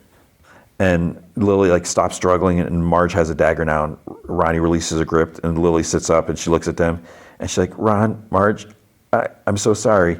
And Ronnie's like, don't be, it really wasn't you. So Marge's like, okay, we trade off who holds this thing as we go, okay? And Lily nods. So then the dagger starts humming and glowing. Marge and Lily like stare at it. Ronnie like stares behind him, and she gets their attention. They see the circus car, like Pennywise's car, and all the floating kids are going down it. So they wonder, like, is Will there? And Ronnie's like, let's find out. So they like start walking towards this like big caravan. So the band is still driving. Dick's grunting. He's like, all those kids floating on ice. And Rose like thinking about it. She's like, oh my God. She's like, it's already on the river. She's like, we're not going to make it. We won't get to the kids in time. Not before it passes the deadwood. And Dick's like, I see it. It's like, I can see it. He's like, the clown. And Hannah's like, well, we can slow it down. Dick has gotten into this thing's head before in the helicopter. He's like, Dick, can you do it again? Can you try? But he's like not responding. The girls are running like towards the line of floating kids, and then they run alongside of them. They're looking for Will. They find him at the front, and then the circus car stops, and they're like under Will. They're trying to like jump up to reach him to see if they can pull him down. But then the door to the circus car like creaks open, and then like the steps kind of like unfolds and like drops down. The door opens, and Pennywise cackles. Look who decided to join the circus. And they go wide-eyed when he like sticks his head out, and he's like, ooh, the fool, honk, he honks his horn. The freak, honk, honk. The failure, honk. He's like, but who is who?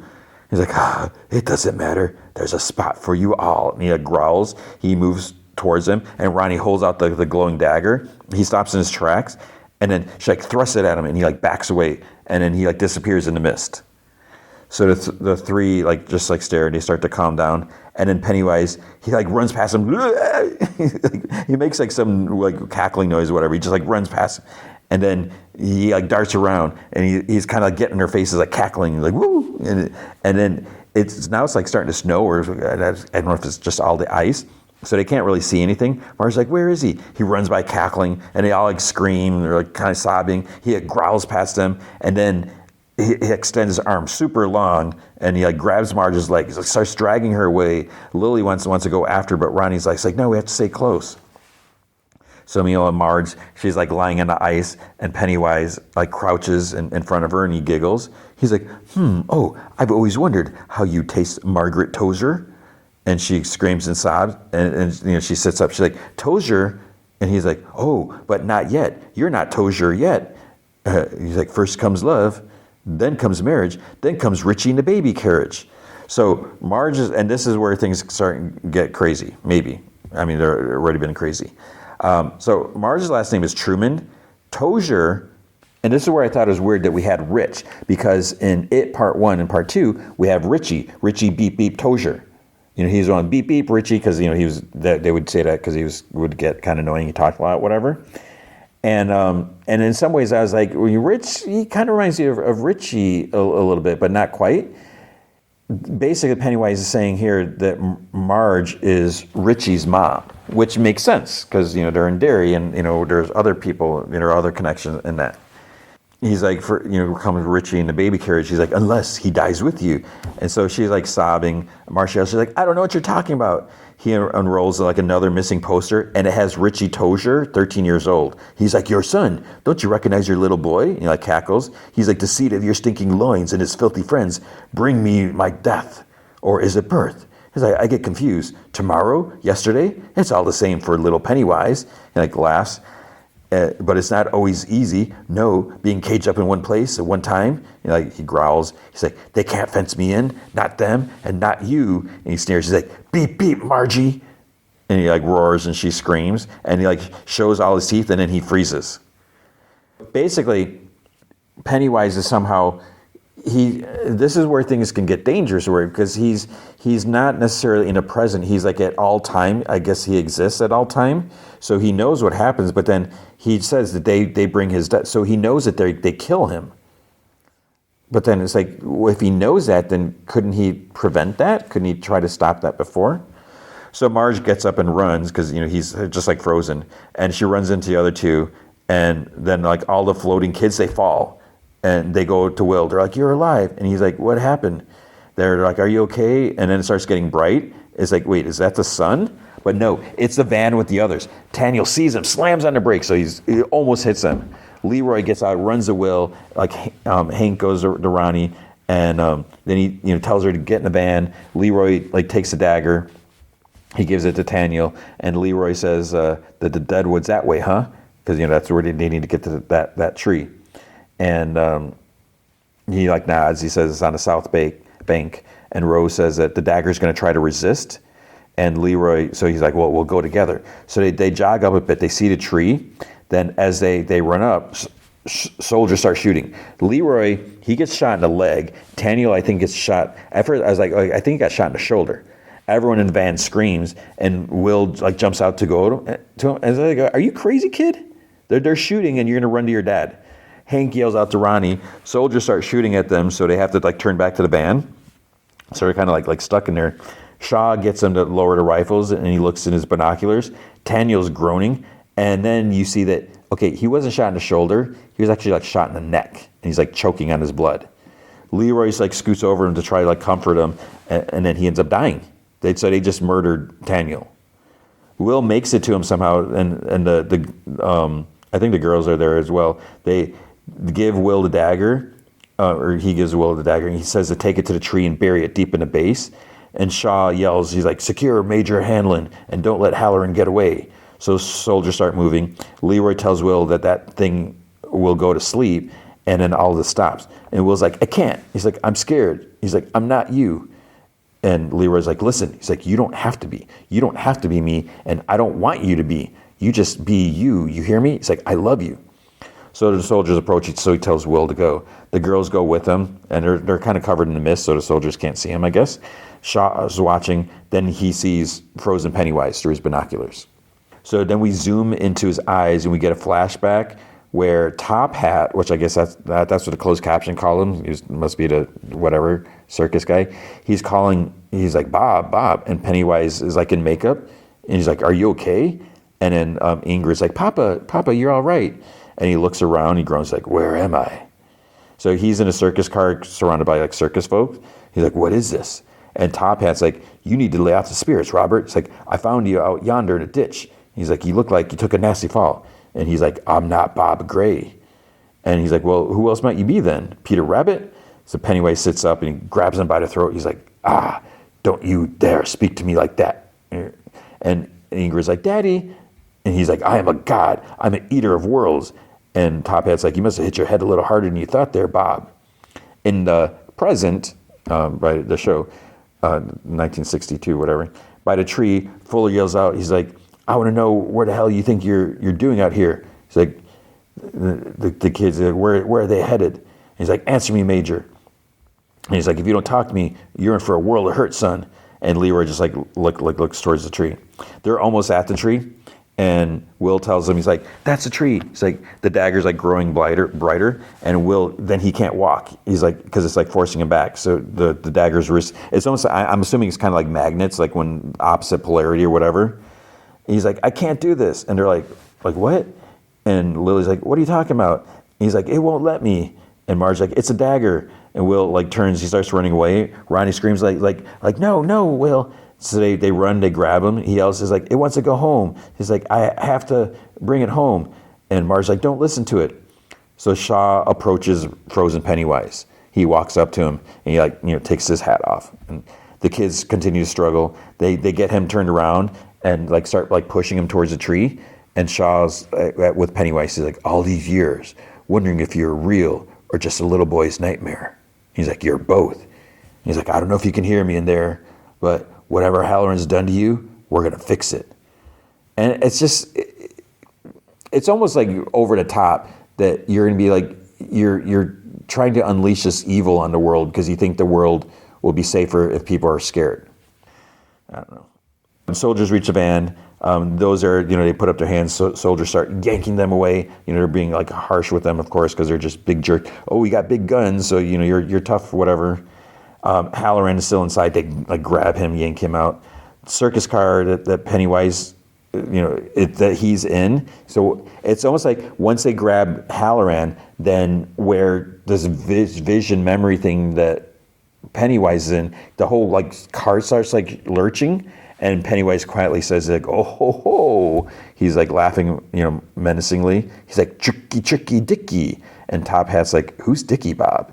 And Pennywise takes Top Hat's hat off. He grabs the top of his head. He pulls down, like basically on his skin. And it's almost like he like pulled off a mask because he reveals Dick standing there. He's like, I'm not Bob. And Pennywise kicks him. He like flies out of the back of the circus car. And then frozen Pennywise snaps out of it. And Shaw is like, he kind of like falls back and he like on his knees. And then Pennywise is like, oh, ho, ho, tricky, Dicky, Dicky. So Shaw like puts his hands out. He's like steps back. He's like, hey. The other soldiers get everyone together. And again, very rough. Rose cries out when she sees Taniel's dead, her nephew. Dick softly is like, he says to Leroy, he's like, I tried, man. He's like, I tried. Shaw says to Pennywise, it's like, it's okay. He's like, you're free to go. And Pennywise just like glares at him. Then he like smiles and shows his like regular teeth. He starts like walking. Then he stops. He's like, I know you. He turns around. Never forget a smell. And Shaw's like, stop. He's like, what are you doing? He growls and he like waves his hand over his face. He like moves it up. And then when he moves it down, his face turns like withered and like sharp teeth or whatever. And then Shaw starts screaming. And Pennywise is like, now you see it? And he's like, stay back. And the guy said, you stay back. Or, gee, I was like, I'll teach you. And then Pennywise roars, chomp, like chomps on his face, and Shaw screams. So that's the end of Shaw. So there you go. Smart move, Shaw. You paid the price, and everyone else is going to pay the price. Fuller hears a scream and looks up. He says, and he's like, see to the general. The kids are still grunting, like pushing, trying to get to the tree with the dagger. The adults are still huddled like outside the van. Then Pennywise comes running like in slow motion past them. He kind of looks over at them as he goes. It's kind of almost it's creepy and funny at the same time. The kids continue, they're yelling and struggling. Pennywise continues. Dick looks over at the tree. Hanlon says to Fuller, he's like, Colonel, he's like, you have to stop that thing. If it gets past that tree, we're all fudged. Fuller's just like staring because he's following orders, but Shaw's gone now. Some of the other soldiers are starting to I think have second thoughts about like following orders. And Leroy's like, listen to me, please. And Fuller's like, this man is a traitor. Ignore him, airmen. The kids are yelling and groaning. Hanlon looks at Dick and Hank. Then they make their move. They like hit the soldiers, keep them from shooting. Pushing guns up, headbutts. Rose picks up a rifle, points it at Fuller. Kids continue. Pennywise is like laughing. Then they turn and see him coming. So Ronnie starts screaming. Rose, she uses the rifle, but she knocks out Fuller. Pennywise footsteps he's like walking now, kind of. His footsteps are kind of echoing, and the kid's like grunting. Will's like, don't be scared, keep going. Pennywise is like, hey, you having a little bit of trouble, are we? He's like, keep tugging that thing, and it might just pop. He's like, so long, losers. So he like struts. And then the top of his head gets shot. And then he gets shot again. Leroy's like shooting at him, head completely blown off. And his body just like falls over. And then Leroy like hobbles over to him because he got shot in the leg. But then the body starts moving. And then like a toy clown head like on a spring pops out of Pennywise's body. And then it starts laughing. Hanlon like curses, like shoots some more. He shoots the plastic head. The kids keep pushing towards the tree. Leroy moves and then like stumbles over. He starts like crawling towards Pennywise's body with the rifle. But then Pennywise's body starts like squelching and there's like blood gurgling sounds. And then a new head is starting to grow. So he shoots at it again, but then click, no more bullets. So Pennywise, his head is like reforming. It's not like formed all the way, but it's like almost there. And he's like, uh-oh. And Leroy starts like fiddling with the right, and maybe it just jammed. I don't know if it was out of bullets or whatever. But then Pennywise opens his mouth wide, dead lights. So Leroy, he rolls over, eyes are white, he's done. Charlotte, she must have seen it because she yells, she's like, Leroy, from where she's at. Pennywise's head isn't fully formed yet. The kids, still have the dagger. He starts like clawing towards him. Charlotte runs towards to Leroy's side, and sees he's out. And his eyes are all white. Hank yells. She's like, "Come on, Ronnie, you can do this." So they're getting close to like sticking the thing in the ground, and I'm not sure how they're going to bury it since everything is frozen. Like I don't know how far they need to bury it, but it keeps like getting like pushed up. Pennywise continues crawling towards him. Dick looks around. And then Rose lowers the rifle that she has on a soldier, and she hears like a flute playing.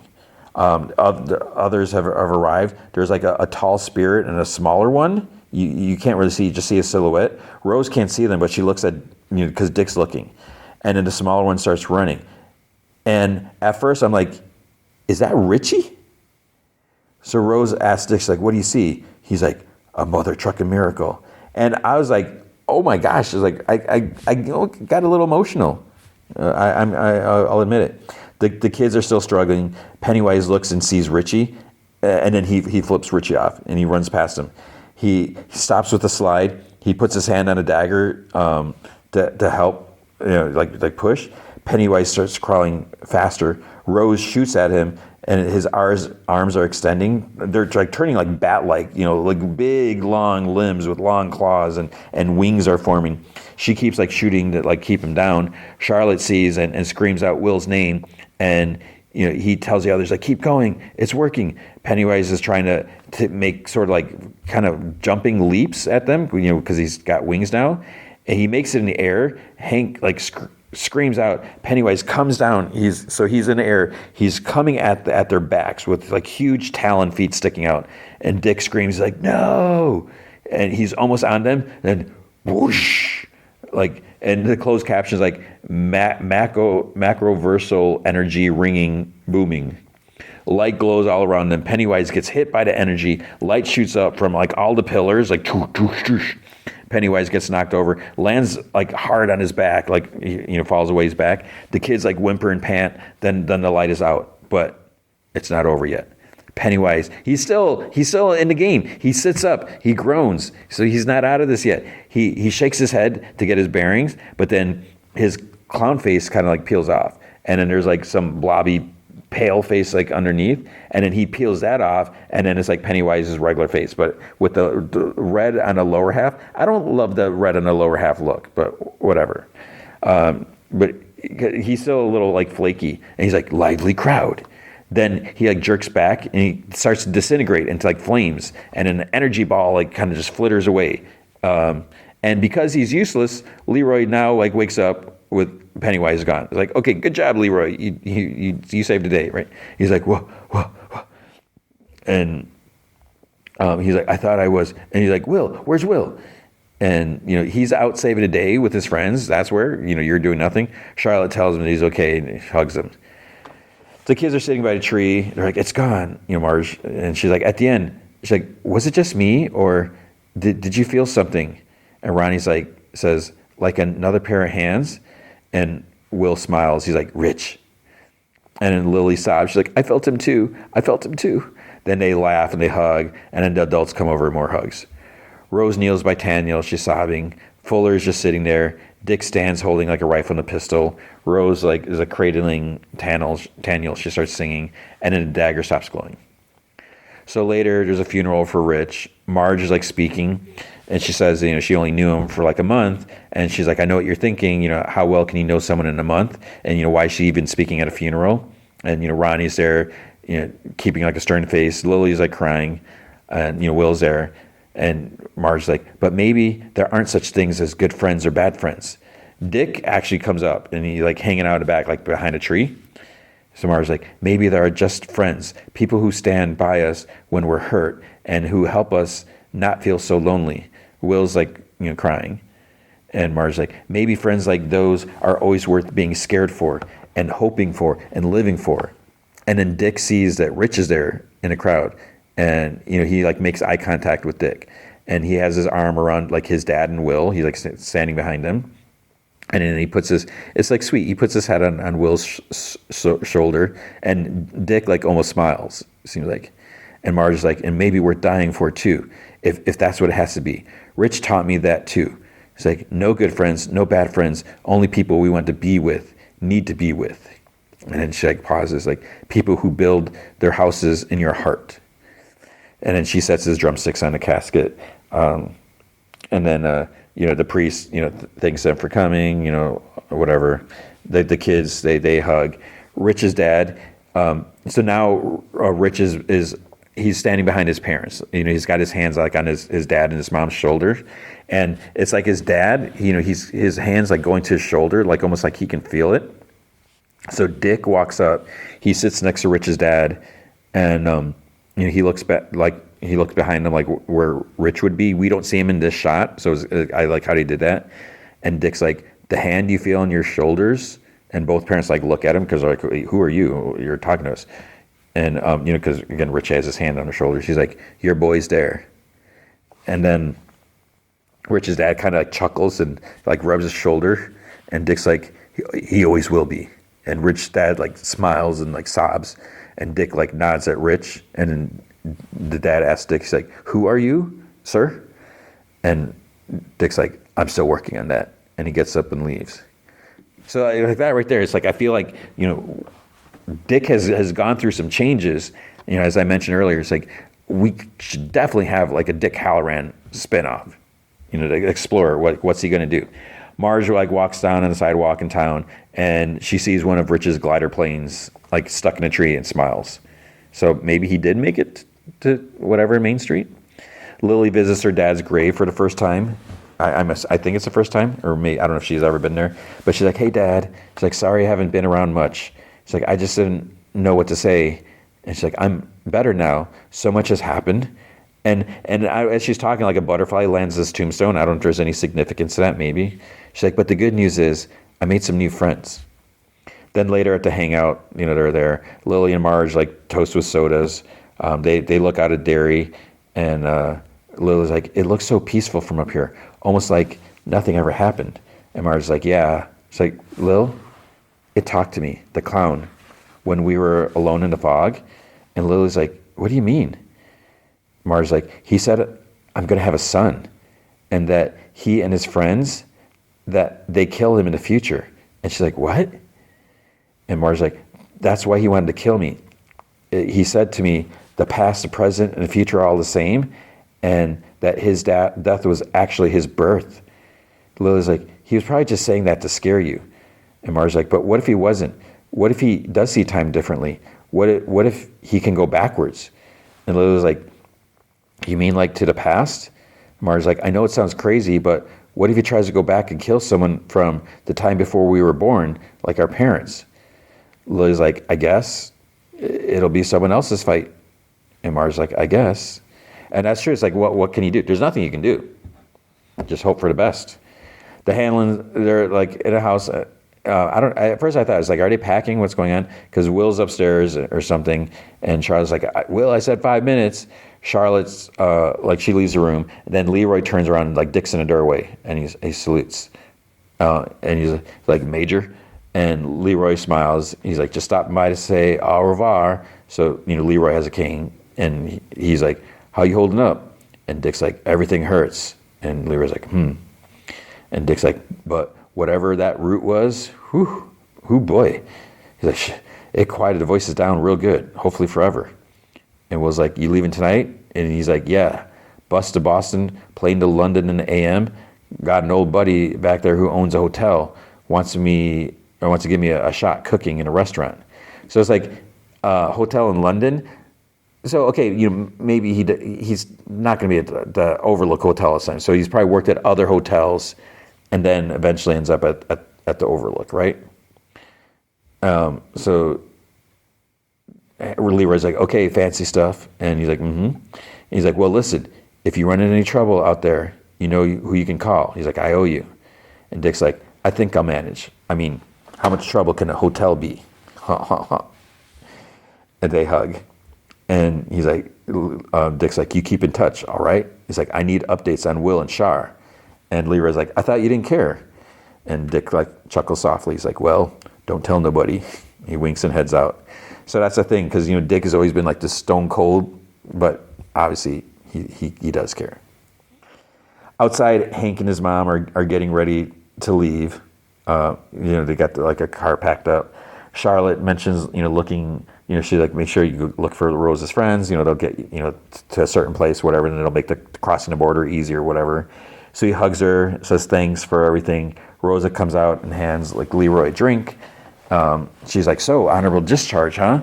He's like, I keep my mouth shut and they let me walk away. He's like, the military has always been my life, but what happened to me and my family, I was like, I don't have faith in it. And she like kind of makes you the perfect person to keep an eye on them. He's like, what do you mean? She's like, you and Charlotte. She's like, I would like for both of you to join us. Make sure that your old friends or anybody else for that matter never tries to reopen that cage. Others will come. This isn't the end of the story. And I've decided to sell the farm, the house. It's just too much without Daniel, She's like, I know it's a lot to ask, but you two could really do some good around here. Besides, it'll be 27 years before that thing wakes up again. And he's like, listen, Rose, we're honored, but, and Charlotte started too. He's like, but I think me and my family, we've had enough of Derry, right? And she's like, right. And then Rose's like, I understand. So Will and Ronnie are like sitting on a bench. They're like laughing. They talk about like the stink bomb in school at the beginning. And Will's like, what they say about Derry? He's like, once you leave, you forget. He's like, that's good, right? And Ronnie's like, is that what you want, to forget? And he's like, no, there's some parts of this year I wouldn't mind forgetting, not the you part, of course. He's like, I guess if that's how it works, that's how it works. So maybe in some way it's something. And then she starts kissing him. And then they look at each other, they kiss some more, and he looks at her, he's like, I'm going to remember that. And they both giggle, and Hank calls him over. So the Hanlon are in their car, the Hanlons. Charlotte's like behind the wheel, and Leroy's like, okay, let's go. But then Charlotte pauses. He's like, what's wrong?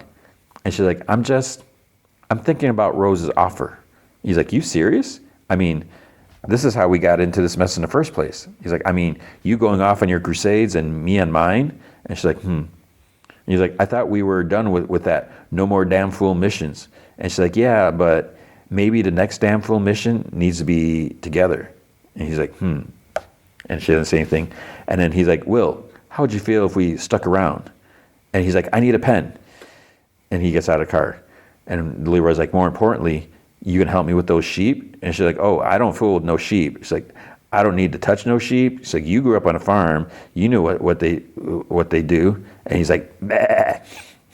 And she's like, leave me alone, Mr. Hanlon. He like laughs. She gets out of the car. So Will writes, Dear Ronnie, we leave, we forget, right? Well, it turns out I'm staying. So maybe I don't have to. And maybe if I write to you enough, you won't have to either. Then we see the Grogans driving out of town. They pass a sign, thank you for visiting Derry, Maine. Come back soon. And then it's like, Welcome to Derry, Chapter 1. So it's like, so is that the end? No, it's not the end. Cut to Juniper Hill. Ingrid's yelling. She's like, help me. She's like, where am I? She's like, the wolves. Where am I? The wolves. They're looking at me. They're staring at me. And a nurse like trying to calm her down. And she's sitting in a wheelchair by a window in like a straitjacket. She's like, don't let them look at me. They killed my father. She's like, I saw the handkerchief. Then a doctor puts on like a music, like on a record, and the music calms her. And then it cuts to October 1988, 26 years later. It's the same music's playing. There's this older woman painting, so that's Ingrid. So I guess she's been here all this time. And then she hears like a different thud echoing and screams and crying, like someone's like screaming, help her, somebody help her. There's like sobbing wherever she walks the door. Then she, at first it's like, where's she at? And you see, she's in a hospital. Then an officer walks out of the room. Two nurses they're upset in the hall, they're like kind of crying or whatever and stuff like that. The officer radios, Afrida Marsh. He's like, this time she's really dead. And then we see that she hung herself in a room. So Marsh, who's Afrida Marsh? So inside there's like a family crying, and then the dude like kind of like elbows the girl to get off him. The girl, it's Beverly Marsh. So this was her mother. So Beverly Marsh from It, Part 1 and 2. And she looks at Ingrid, and Ingrid's like, oh dear, don't be sad. It's like, you know what they say about Derry? No one who dies here ever really dies. And she smiles, and the music kind of builds, and that's the end. So that is the end. What the heck is season 2 going to be about? Because Pennywise he's gone. He's locked up. It's 27 years. You can't go 27 years and go to it part 1. That doesn't make sense. So I don't have no idea what they're going to do. But I really enjoyed that show. Yeah, it was so good. And I've said it before, like when they first talked, I was like, what are you going to do in the show? I was like, how are you going to make a show about this? And yeah, so it's so crazy. So good. I can't wait for next season. Okay, now Adventure Time. Fionna and Cake, season 2, episode 9, The Worm and His Orchard. I was like, what are you doing in the show? It's so crazy. And I'm like eating it all up. And what I'm seeing on Reddit, some people aren't super crazy about it, but it is so different. I mean, one, it's so different from season 1, and it's so different at Adventure Time. And it's so many layers. It's just crazy. So it starts off, we see Fiona's like in her classic outfit, like the blue shirt and shorts and, the hat. And she's in this room. There's like swords and like some cash and stuff like that. There's like this big plant that's growing. And she calls out the huntress. And there's like a mirror on a shelf. She like turns it because she doesn't want to see herself. And then you'll see there's like a M. Lee demo tape on the shelf. And there's like this fancy gingerbread man and a toy Marshall van. There's like, is that a skin? It's supposed to be choose goose, like a skin goose. So she kind of grunts. She puts them all in a drawer. She's like trying to close it, but the goose is like stuck. And it's like honking, whatever. So like a squeak toy, seems like. And then, but we also see she's like in Fionna head. Because it's like, we saw that it was like when they went into Finn head. I don't know what you call it. But, so she's in her head. And then Huntress like pops in the window. She's like, hi. And Fionna gasps. So then we see Huntress head is like right next to Fionna head. And so they're still in the real world. Like Huntress has her fingers on Fiona's temples, like where they joined last time. Cake sleeping on the ground next to them. So inside Huntress comes in, she comes in through the window. She starts pulling things out of a box. And Fiona's like, what are we looking for? And Hunter's like, something that connects you to the green magic of your world. She's like, I've got this dark corner in the back of my mind where magic flows, so you must have something similar, though it could be symbolized by anything. So then Fionna kind of reaches and like, touches the back of Hunter's head. Her hands actually go inside of her head, and then it goes dark. And then she sees like the burning, like Huntress's like burning childhood home when that couple that like found her. And she's like, what? Why is my mind inside Huntress's mind in my mind? If that makes sense. Then she hears like crying. She runs into the burning house. There's a little kid. It's a little Huntress, like banging on his door. She's like, open. I'm never going to get back home. She's like, I won't be able to save Finn. And starts crying. And so Fionna walks up. She's like, I'm sorry. Little Huntress turns around. And Fionna just like sits next to her, outside the door. She's like, everything sucks.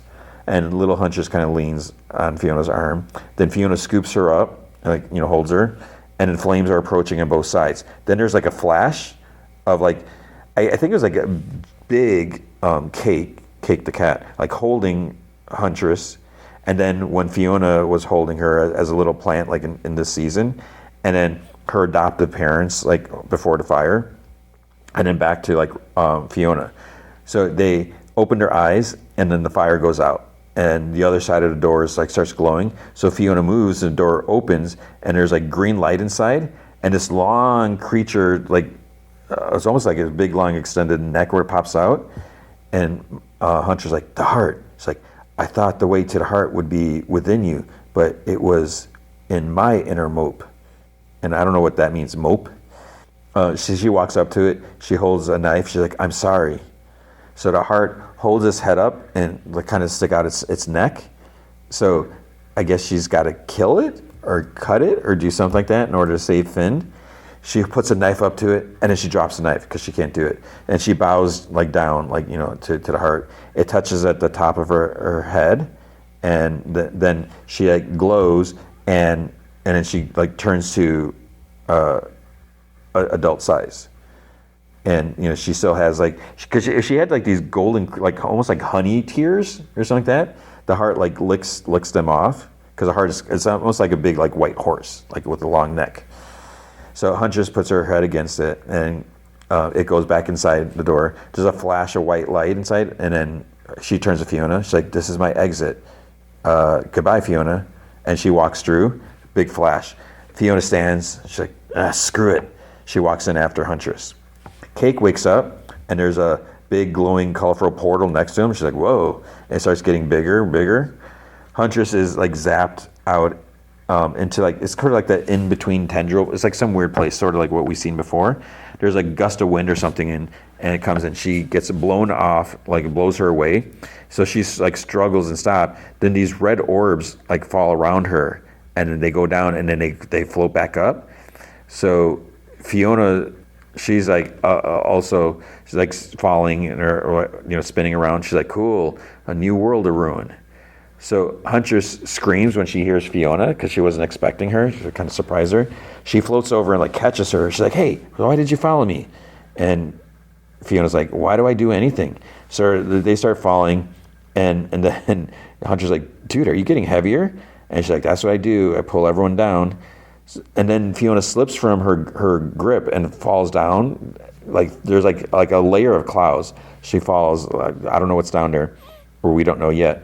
Huntress starts like going up, and she's like, no. And she grabs a falling orb, and she starts going down. And then Cake gets shot out and like floats. And she's like, what now? Because a portal thing like took Cake as well.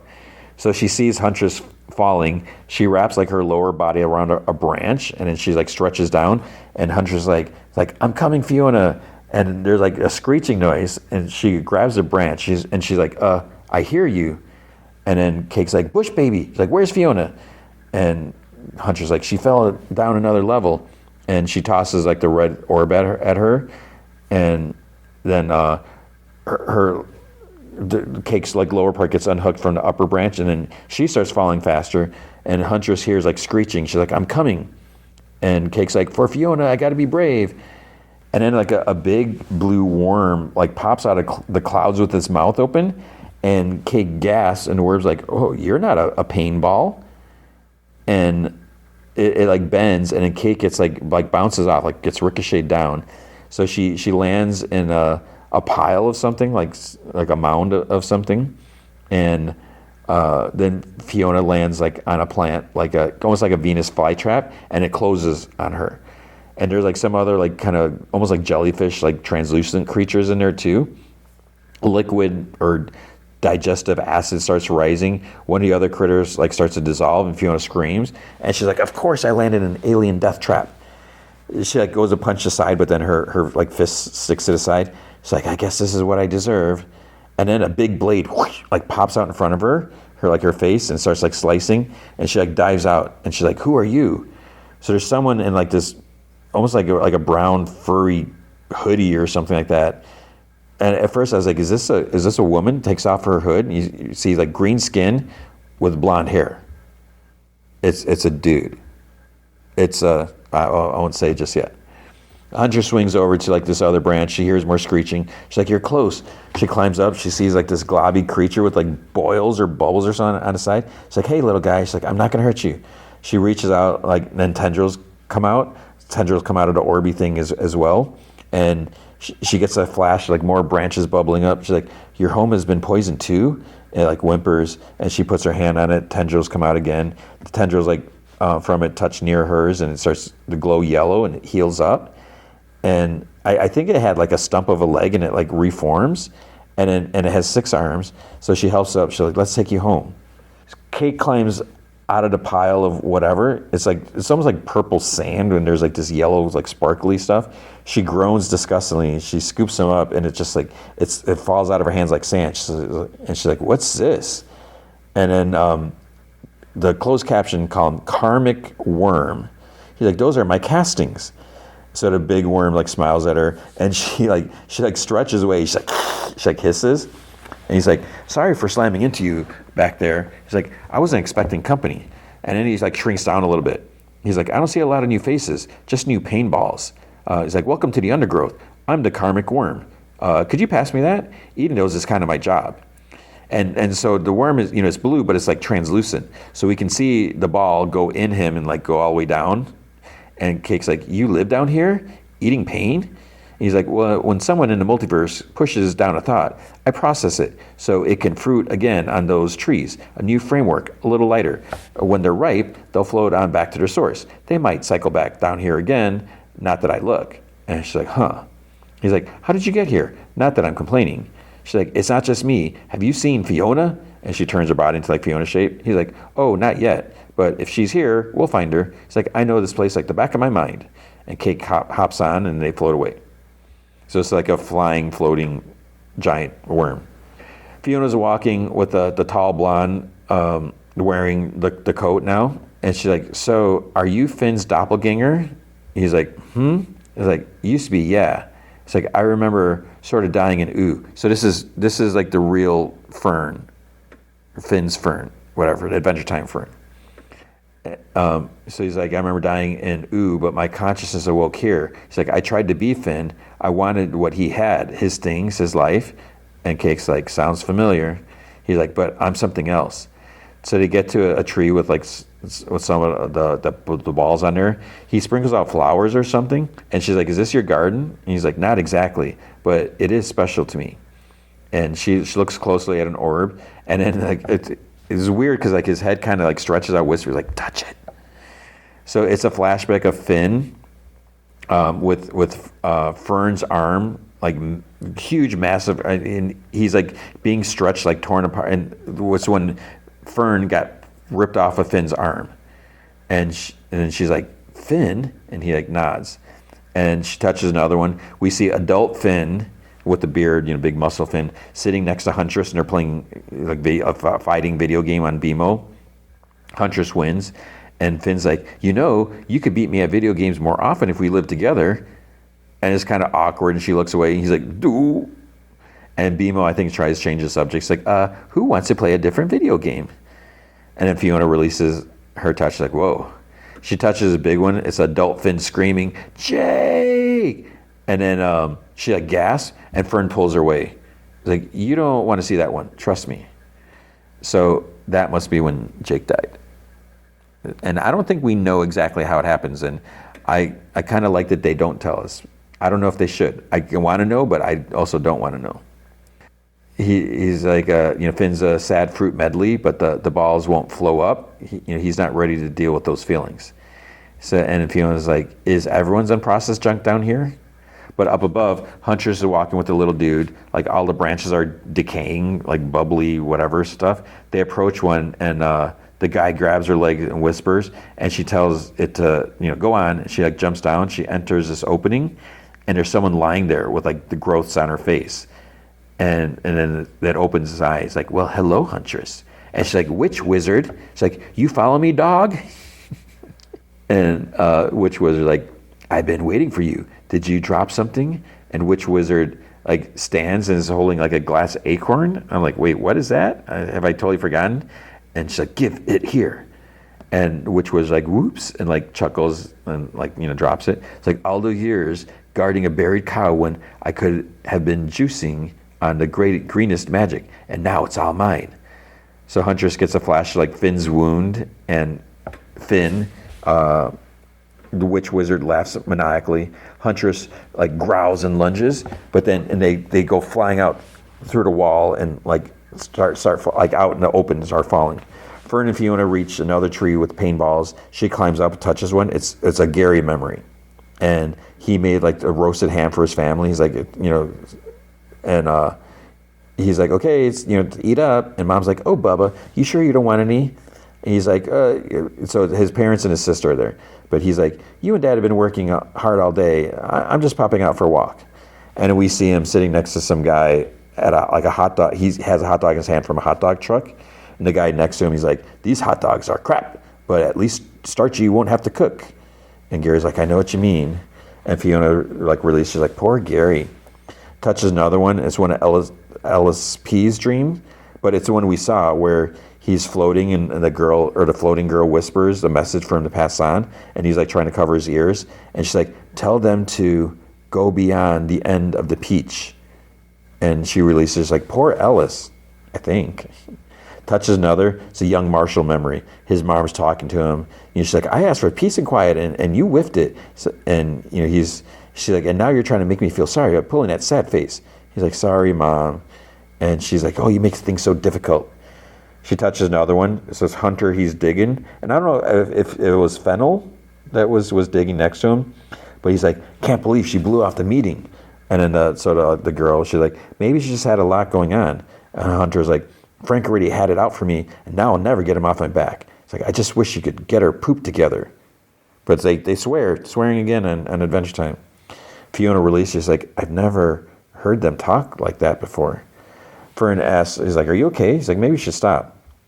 She touches another, and she's a kid lying on the floor of a shelter. And like one cat's like up by her, like licking her head, and then other two are like kneading on her. And she's like, there's plenty of dough to knead or something like that. And then there's like a man and a woman like in this other room, like you just see their silhouettes through like the frosted window of a glass. And the dude's like, who's the kid? And the lady's like, I don't know. It's like, she doesn't really like to talk to anyone but the cats. And it's like, the boss doesn't mind, says, a stray's a stray. And the dude's like, wow, that's sad. And then Fiona like angrily touches another one. And it's Simon. He's like, Fiona! He turns old and withered. And she like gasps. And she falls out of the tree and onto like some of the castings. And she pants. She's like, all I do is hurt everyone around me. And she cries. Huntress and Witch Wizard are still falling. Huntress slugs her in the face, and she laughs and slams her into a branch. Then Witch Wizard shoves Huntress down, puts her hand on Huntress's face, and it glows green. And Huntress like shoots out like a stream of leaves or something that shoves Witch Wizard back, and she slams onto this branch, and she like holds onto it, and she's like, oh, all right. Huntress looks up, and an eye's missing from whatever, her right eye. Witch Wizard's like absorbing energy from the branch and starts like growing grotesquely. And then Hunter's like, take 5, Witch, you look busted. Witch Wizard groans. It's like, shut up. And then it creates a bunch of like green energy spears. Hunter's like dodges them, but then Witch Wizard makes them circle back. So one impales her from behind, and then more come by and like hit her and like slices her like at the arms and the legs. And Witch Wizard laughs and grows bigger. And she's starting to turn into like the big bear that Finn fought that scratched him. Huntress like bubbles like some green stuff, and her limbs so green's coming out of her limbs. It like reaches out to the floating limbs and like pulls them back together and like heals herself. Witch Wizard drives like, how'd you do that? And then she like grunts and like shrinks down a notch. Huntress's right eye is starting to come back as well, and she's like, why am I fighting you? It's like, this stolen magic is devouring you. So Witch Wizard opens her mouth and shoots like a green beam of energy at Huntress. She jumps out of the way and gives Witch Wizard like a double bird. And Witch Wizard's like, you can't do this. You can't keep me down. I am a god here. Do you hear? And then she's back to like Witch Wizard form, not a bear. She's like, a god. And then Huntress punches her in the face. Cake is floating on the worm, says, I've really come to love this place. Like, he's the worm saying this. He's like, the only thing I miss is being around other deities. He's like, you're a goddess, right? And she's like, goddess? And she laughs. He's like, what's funny? And she's like, you serious? He's like, I don't feel like a goddess. I feel like a freak. He's like, what? Why? She's like, I can stretch at anything, but it all seems wrong, like I'm trying to be something I'm not. He's like, well, that's heavy, but there's no shame in it. He's like, thoughts come here to transform. It's amazing. And not just because of what changes. It's like the change reveals what stays the same. And she's like, what's that? And he's like, the truth. He's like, it might cycle through here 100 times, take 100 forms, but everyone is another chance to know it, like you and the forms you take. Just like, wow. It's like, I'm so lucky you landed in my life. And she's like, I never thought of it like that before. And he starts singing, and she sings along like in the second verse, songs like transformation, the world's changing, and like all this stuff. I mean, it was a nice song, everything, but yeah. Then they land by where Fiona came out, because there's like a piece of something, and Cake recognized it. I don't know if it was like clothing or something like that. The worm says, like, oh, I recognize this handiwork, and she says that she's not alone. Fiona and Fern are climbing up this like plant thing, and he says, it's just a little further, and Fiona's like, maybe I should just crawl under some sludge and stay there for the rest of my life. He's like, oh, you don't want to live here. So then there's like this big pizza box, and then it's like, hey, it's Fern. He's like, we have a visitor inside. There's a blue worm inside, and I was like, wait, is there 2 worms? And the worm's like, make it 2. And Cake's there. She's like, Cake, Fee. So they met up, like just like that. So they hug. And Fiona's like, is it just me or are you extra squishy? And she's like, baby, you have no idea. I don't know what that meant. And then she's like, is this worm a friend of yours? And Cake's like, oh, you're going to love him too. He's basically poops therapy. So they swore again. And it's like, inside, he gives Fiona some tea, like just like pushes it to her. And he tells her, take a moment, she's come a long way. And she asks Cake, is like, is this tea his therapy? And Cake's like, no, though honestly, I have no idea how he made that for you. And I don't know if I'd want to know. So she's like, this is beautiful. This is a beautiful pizza box. And he's like, I wish I could spend more time here. She's like, I'm usually out taking care of the undergrowth. And she's like, oh, that's nice. He's like, well, it's kind of a prison sentence. And Cake spits out her tea. He's like, prison? He's like, oh, my brother and I got pinched. Okay, so that's why it's a pizza box. And he's like, I was banished here, but his punishment was way worse than mine. And so he like moves and there's like some blue balls in the box. He's like, but I can't bring myself to eat his regrets. So Fiona like touches one, sees Cosmic. So remember the story about the two brothers? One became Cosmic Owl, the other, because they sold the statue of the pizza box. So she sees Cosmic Owl crying, and she stands like looking sad, and the worm's like, what's wrong? And she's like, we know him. He's like, really? Is he doing all right? He's like, I'm sure I only see the worst of it. And Cake just cuts in. She's like, baby, he's dead. He's like, what? She's like, I'm so sorry. He's like, how could I have been so selfish? If I process his pain balls now, they'll have nowhere to go. He's like, this is all that's left of him.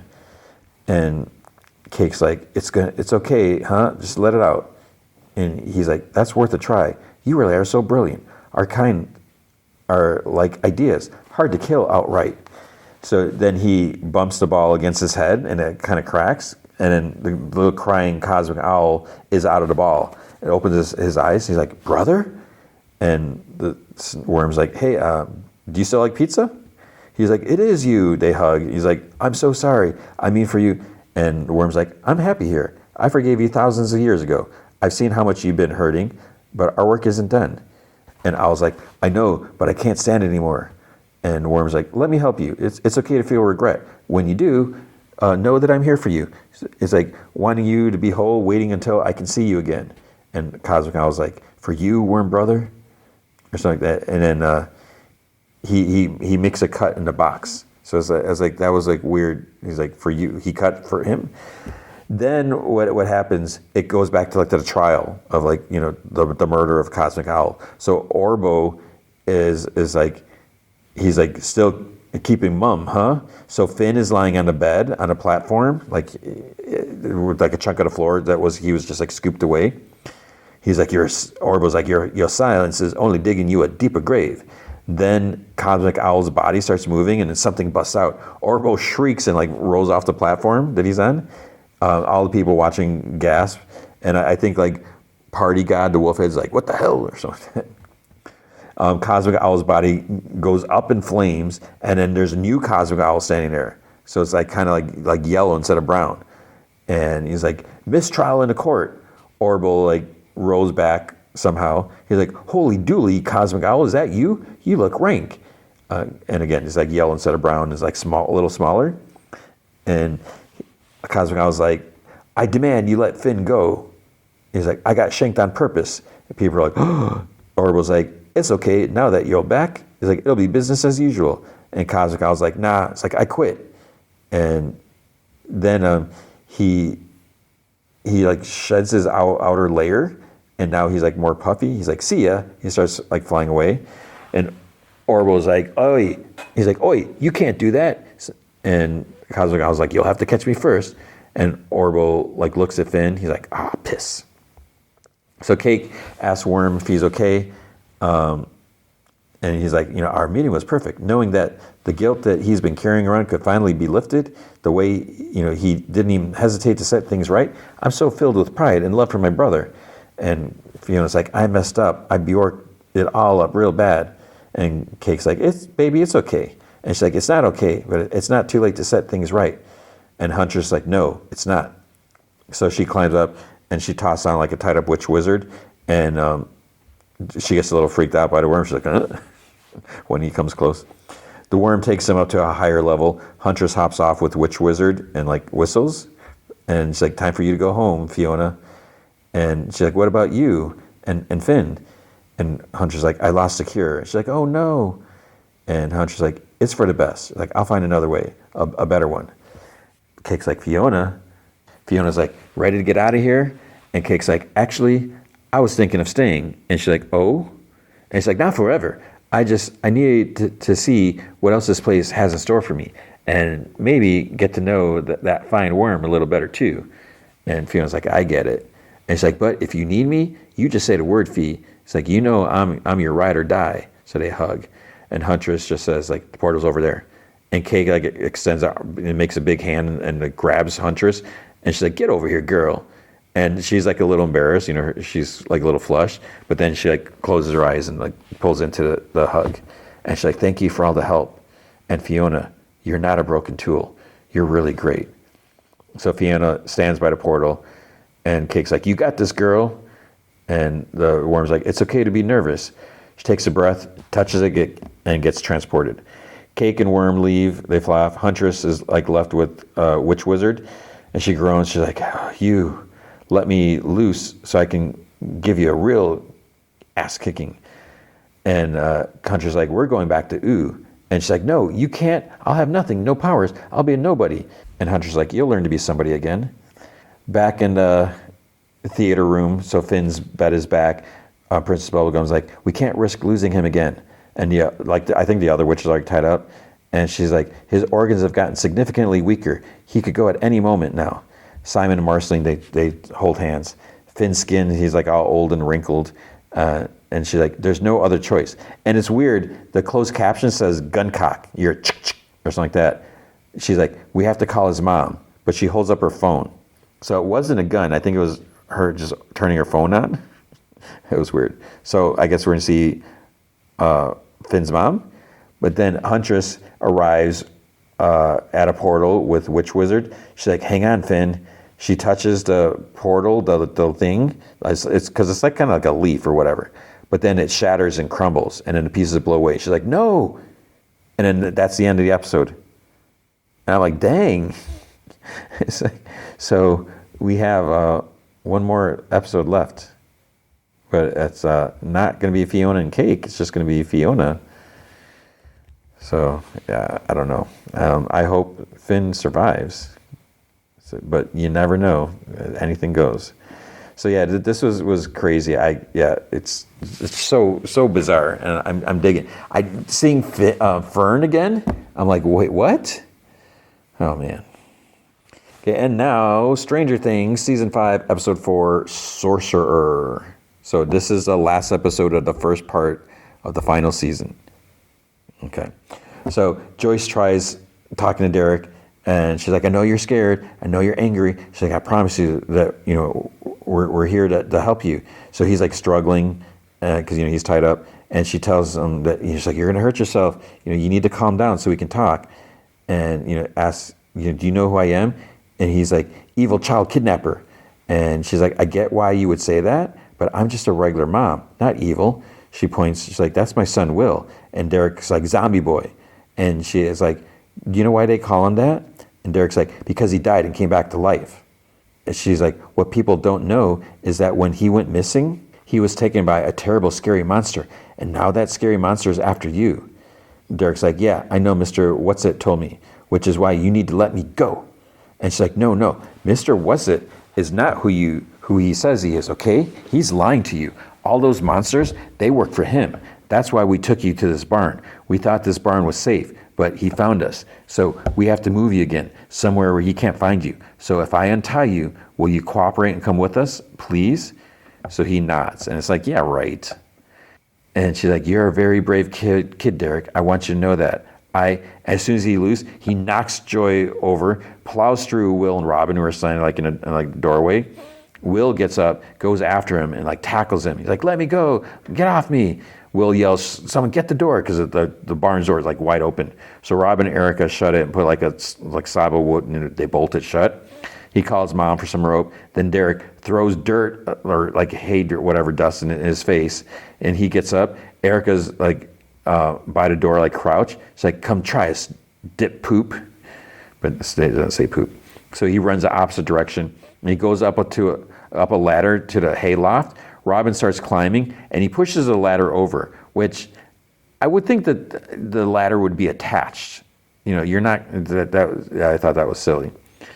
And then she yells at him. She's like, dude, she's not lying to you. Okay, Mr. What's-It is a very bad guy. He sent monsters after you. Then he, annoyingly, he's like, suck my fat one. Robin's like, Jesus, what? And Erica's like, you just signed your death warrant, dip poop. And he's like, you're a psycho and you're going to jail. So they're all like trying to get through, and he like covers his ears. He's like, la, la, la, la, la. And then the back of Will's neck starts like tickling. So he turns, and then he's like locked in. He sees through the Demogorgon's eyes, like snarling and panting, and it bangs against the bolted door and like shrieks. They all stand there as it's banging. Joyce finally moves. She grabs a big axe. She tells him to stay back, and she stands by the front door. The doors bust open and shrieks. Derek like stumbles back, like whimpering. It's like, well, good, you little piece of crap. Joyce yells, she's like, you want him? You're gonna have to come through me. It starts like walking. Then Will can see his mom through the Demogorgon's eyes. She raises the axe, and she swings 7 times. She never hits it. She does manage to drive it out of the barn, and it's perfect timing because then Steve drives into it, slams the BMW into it. It rolls from the hit, but Will can feel it too, so he groans loudly because it's like he got hit by the car. So then he turns the car around, and then he stops when it stands up.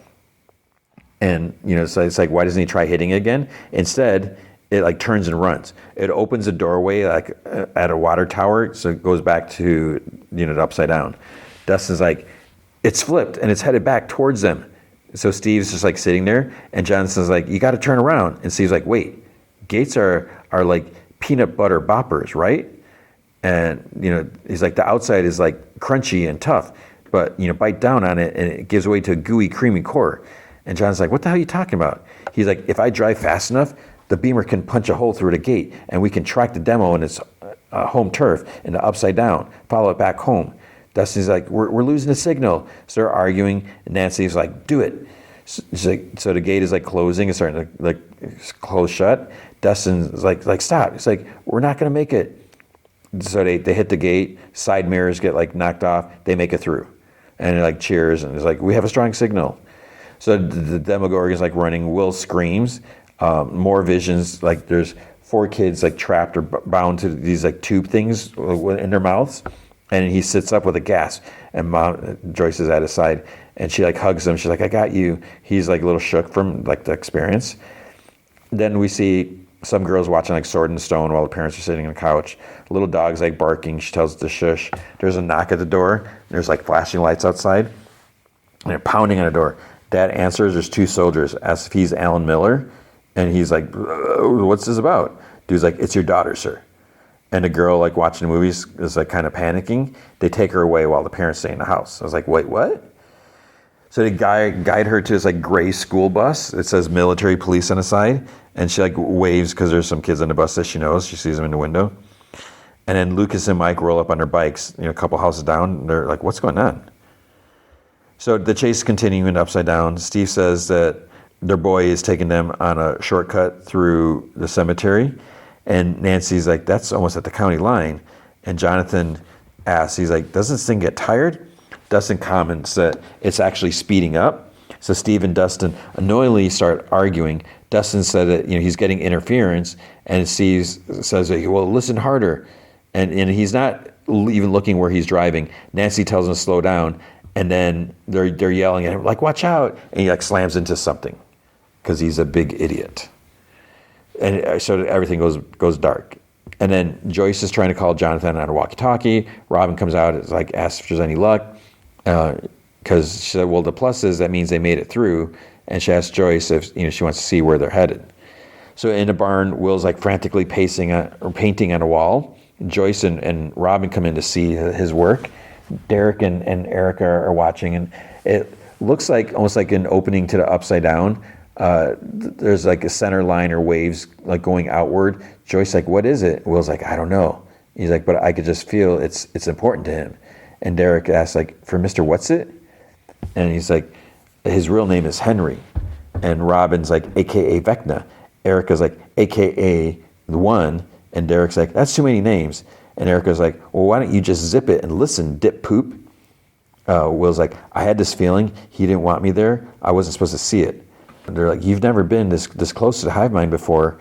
I mean, that thing was like, feet away. Sometimes, so this Robin, she's like, sometimes at the squawk, when a signal comes in too strong, it overloads the system. I think that's what this was, an overload. You didn't just tap into the hive mind. You jacked right into the GD control center.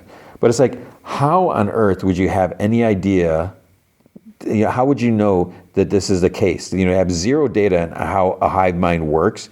And she just decided it works exactly like a radio station. And also, she's an expert on radio stations now because she works and she's been broadcasting for what, I don't know if it's a year, but it's just like oh, this is what it must be. It's like, you don't know that. They're like, Holly, where was Holly? He's like, Holly, she was attached to this spire, and she became a part of it somehow, like it was doing something to her. And there were others. There were 3 others, and he's like painting them on a picture. And Erica's like, I thought Vecna was just coming for dip poop. He's like, so did I, but I only knew about Derek because he walked right past me when him and Robin went to the school when he was looking for the hive mind thing. And they're like, serendipitous timing. And Erica's like, you hear that? Serendipitous, Derek. He's like, I don't know what that means. And she's like, Robin's like, I'm really not loving all these extra spires. I mean, night 1, Vecna kidnaps Holly. Night 2, he takes 3 more. And Will's like, he's escalating and he's coming for more. And she's like, yeah, 8 more if this is accurate, which brings him to a total of 12. And then they're like, what we don't know is how many and why. And Will's like, I don't know, but we have to stop him before he takes any more. And buy Dustin and the others more time to find this place and find Holly. And then Robin's like, maybe we can pinpoint his exact targets. We could get them out of Hawkins. And Will's like, and out of Vecna's reach. Erica's like, did you forget we're quarantined? And then Mike and Lucas arrive. And Mike's like, that's not all. It's like, there's another problem. He's like, on the way here, we saw soldiers load Debbie Miller onto a bus with a bunch more kids. We followed them for 2 blocks more, and then they loaded more kids onto it. Vecna's not the only ones that wants these kids. So in the Upside Down at the base, Dr. K says to Sullivan, so he's the one like soldier, I don't know if he's like a general or whatever he's taught. She's like, 11 was at the Wheeler house the same night that Holly was taken. 24 hours later, we've got 3 more missing kids. It's like there's 73 children in Hawkins between the age of 9 and 10. If the pattern holds, our next target will be from this group. And he's like, and you believe 11 has taken these kids for what purpose? And she's like, killing them, protecting them, reason doesn't matter. And he's like, these children, where are they now? And she's like, arriving in the Max Z, at the Max Z at any moment, which is where I want you. And he's like, I should be out looking for Lieutenant Ackers. It's like, I find Ackers, she's like, you'll find a dead man. Report to the Max Z, Colonel. That's an order. So he salutes and walks, and then the sergeant with him like calls out to her, says that to use these kids as bait seems, and she's like, seems what, Sergeant? He's like, reckless. She's like, it's only reckless if you fail to protect them. Are you telling me that you can't protect them, Sergeant? He's like, no, ma'am. And she's like, good. It's like, oh, brother. In the woods by Henry's house, Max says to Holly, she's like, I'm sorry for scaring you. I haven't seen anyone in a really long time, so I guess I got excited. And she's like kind of telling how Holly got a scraped knee. And she's like, the good news, it doesn't look that deep, or not enough for stitches. It's like, I bet it still stings though, huh? And she's like, you can talk to me, I won't bite. And like Holly was barely making eye contact. And Mac's like, you do remember me, right? I've been to your house like a lot. And she's like, you're Max Mayfield. You skateboard and never take off your Walkman. Mac's like, that's me. And Holly's like, and Mac's like, how am I in here when I'm in the Coleman Hawkins General? She gives a little nod. And she's like, that's a very reasonable question. Some branches crack and she quickly turns. She's like, we should get going. It's not safe here. She's like, come on. And Holly's like, where are we going? And she's like, my home. And Holly's like, well, I can't go far. I came here to meet Henry. She's like, do you know Henry? And she's like, yeah, you could say that. And Holly's like, well, he left me this note, see? And he told me to meet him, right here at the X. And I think he's in trouble with the monsters. And Mac's like, Henry's a lot of things, but in trouble with the monsters is not one of them. She's like, but the note says, and Mac's like, I know what the note says. And she's like, how do you know he's not in trouble? He said hurry. And it's like, Holly, I know what the note says because Henry didn't write it. I did. And she's like, I don't understand. And Mac's like, I'm sorry, I didn't want to lie. I had to make sure that you came here. And she's like, you're one of them, aren't you? And she's like, one of what? And Holly's like, a monster. Mac's like, do I look like a monster? And Holly's like, I don't know, maybe you're in disguise. You dressed weird and you're in a coma. So Mac's like, okay, well, would a monster know that your brother tried to get a mohawk until your sister stopped him, saving him from possibly the greatest social humiliation that a freshman has ever experienced at Hawkins High? And Holly's like, what color was this mohawk? And Mac's like, hot orange. And personally, I think the use of the word hot is a bit ironic. People say I'm too negative. I just think I'm honest. So Max goes into the cave in the rock wall. It's like more like kind of like space between whatever. It's not like a full cave, parts of it, or whatever. Holly's thinking about Max's answers, so she follows. And Max like, welcome. So there's like blankets and books and other like random stuff scattered. Max tells her, he's like, oh, check out the view. Because there's like this big kind of opening with like a ledge. So there's like green canyons as far as the eye can see. And Holly's like, where are we? And Max like, a memory, which exists in a world of 1,000 memories. Like it might look nice, but it's not. It's like this place is this world. It's a prison, Henry's prison. And Holly's like deeply confused. Back to the kids on the bus. We see that Debbie, the Miller girl, she's upset. An adult tells her not to worry. There are people who will keep her safe.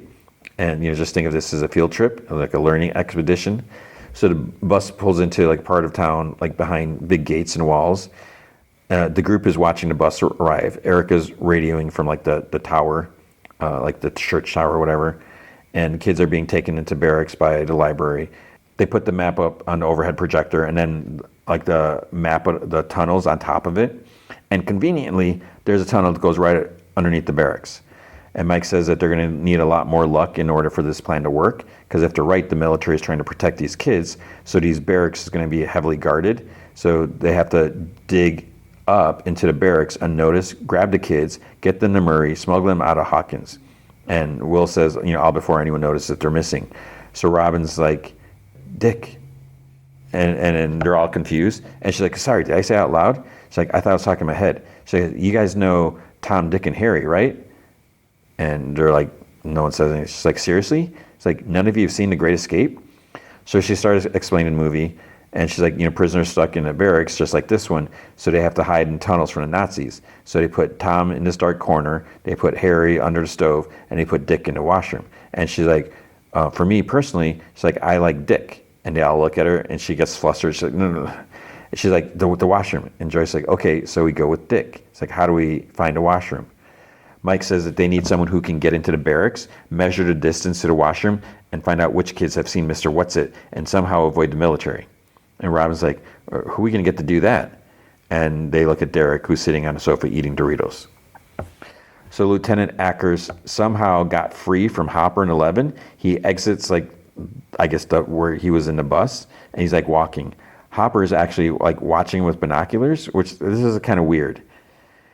So they look at the gates of the upside. Actually, maybe he wasn't looking at him, because then I think he's actually looking at the base, because that's in like the next part.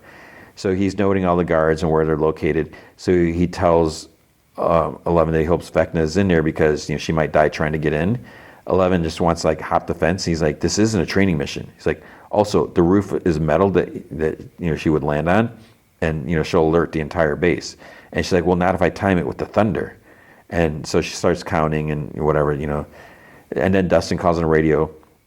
When Hopper responds, Jonathan, Nancy, and Steve are all excited to hear that they're alive. They ask if 11's with them, and Dustin asks if they can meet them at Rowan Cemetery. And Hopper's like, asks like how they're connecting with them, and Dustin says that he doesn't know, but they're also in the upside down. And he mentions that they're tracking a Demogorgon using their telemetry tracker. So he mentions the Steve's beamer. hit a wall, so that they need L to use her powers to get it unstuck so that they can search for the Demogorgon, which could lead them to Holly. And Hopper is like, asks, oh, like what wall? And it's a big slimy wall. And Steve says it smells like Henderson's armpit. So I don't know if it's the same wall that they were at. Well, we'll find out. Max explains what's going on to Holly, that with each new victim that Vecna took, he created a new gate. And when he took her, he created a fourth and final gate, splitting Hawkins in two. And Holly's asked if Mr. Whatsit took her, like took Max, how is she here? And how is she not? And Max is like, not dead? She's like, it's a fair question. And she's like, I definitely should be. And for a moment, I was. So, there's like some flashbacks, and she says that she doesn't know how long she was gone, but then she felt something like calling to her.